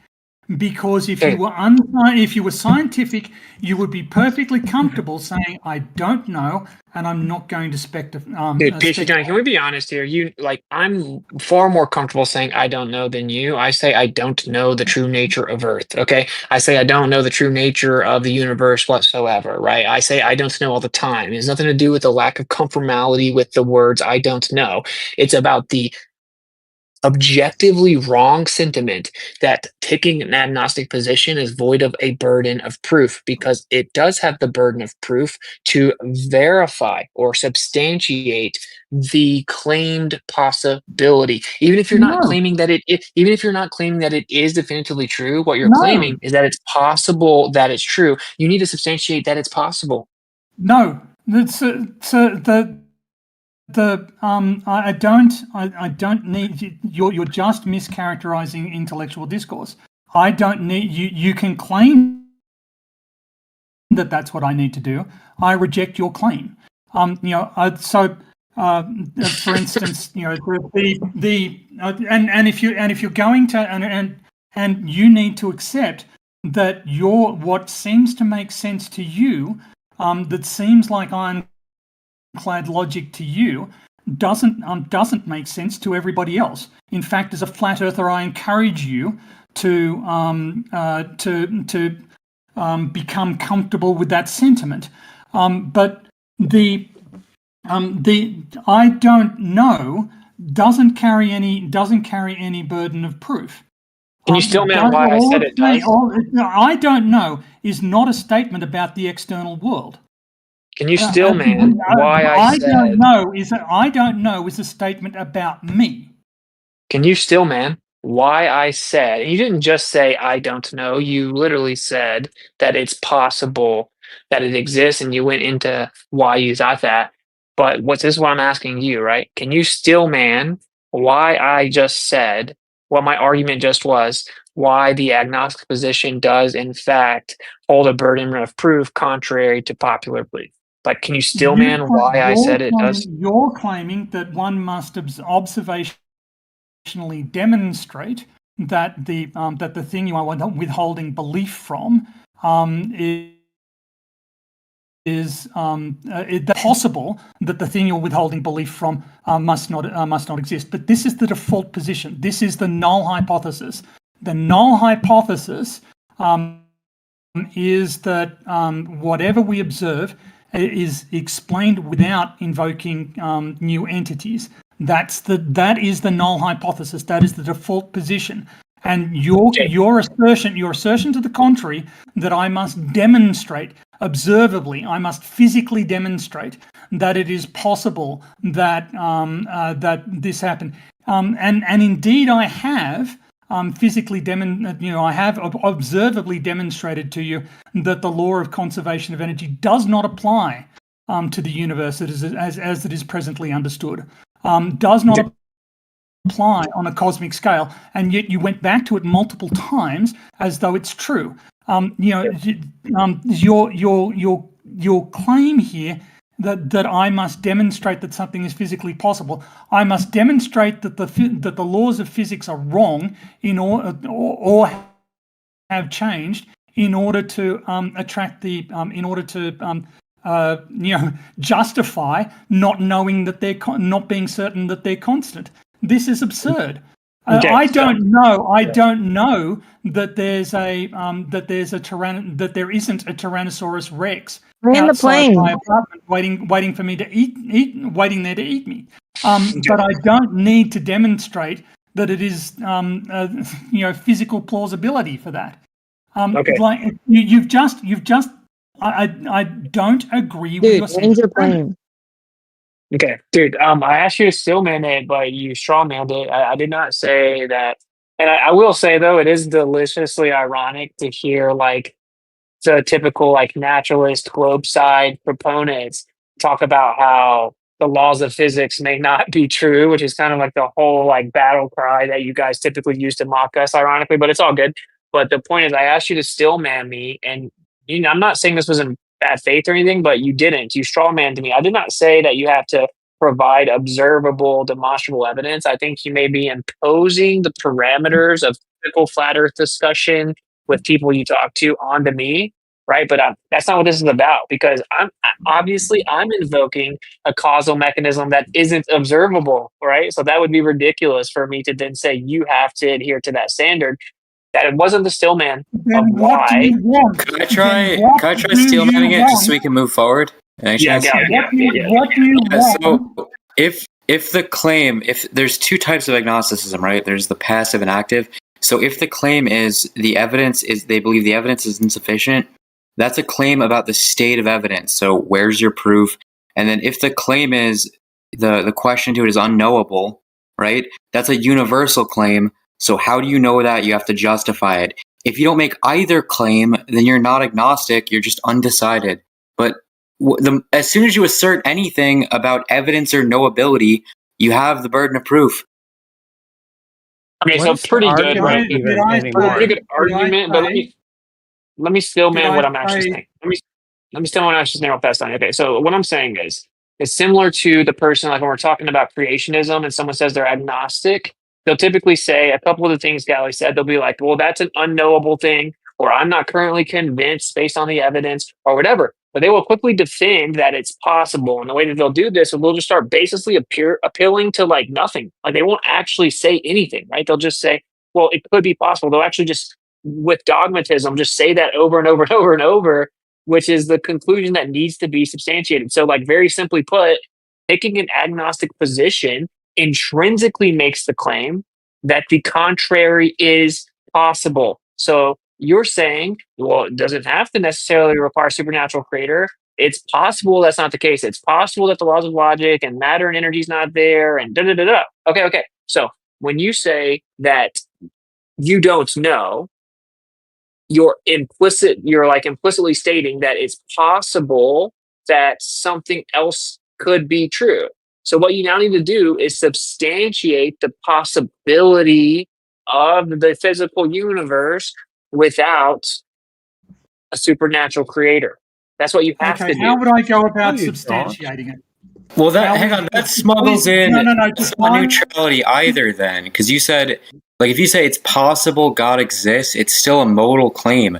You're saying there are no contradictions in the concept of God, such that his existence could be real. That still requires justification. If you say, I don't know, it's not a blank space, it's a judgment. You're making a judgment about the state of evidence. So it's like, I've evaluated what's available, or the result doesn't meet my standard for knowledge. Both of these are claims. They require justification. Yeah, you got to justify your claim of agnosticism is the point. What is the debate that I think we've lost the meaning of the debate. No, thanks, Brenda. No, I just don't think you were even here, right? But when it started, No, right? what is it? What is it, Well, though? What's the topic? Okay. Listen, and So then you'll probably know what the topic is. Yeah, we were Can just you just talking sit down about. for a bit We were and just try talking about. to keep up? Just maybe sit down for a minute. Yeah, I mean, we What were just talking about like if you apply the first and second law, right, and trying to answer the question of like where did all the matter and energy in the universe get here? So like how did the universe get here? You actually take a naturalist approach and you thus adhere to the natural laws. The first and second law of thermodynamics, when properly applied, end up requiring you invoking a beginning to the universe. So now we have to answer, well, okay, if there's a beginning, then how did the matter and energy get here if it wasn't always here? And so, you know, I mean, we only have one other option. Either it was always here or it was put here, right? And we run into That's an not issue true. there. Okay, what's That's the not other true. possibility? Okay, so either it was always here or it wasn't always here. What's the other option? It simply came into being. Why wasn't it always here? What's the reason it wasn't always here? Because the Don't take second the bait law. with all these people. Yeah, Finish with PhDTony. and I gave the answer. monopolize the mic, right? I mean, I will just answer. I won't answer that for everyone to think about on their own, right? Because I'm going to fall back here. I got some stuff I want to do, right? But the second law, the reason it couldn't have always been here is because the second law is entropy increases and the amount of usable energy decreases. And if the amount of usable energy is decreasing, then it has to have a starting point to decrease from. And then I'll just use the same analogy Stephen Hawking used, akin to human progression. It indicates that there must have been a beginning. But So- you said so the entropy doesn't apply to the universe. Witsit is misapplying Hawking's argument. Hawking's argument was that there has been finite time since the early stages of the universe. Hawking did not say that there is a starting point to the universe. As we went into example with a sphere is finite. But it is unbounded. It has no boundary. You can't step off the surface of a sphere. You can't step onto the surface of a sphere. So the second law of thermodynamics only argues that time is finite. It doesn't argue that time has a beginning. And this was the entire point of Hawking's boundaryless universe hypothesis. The entire point, but behind a brief history of time.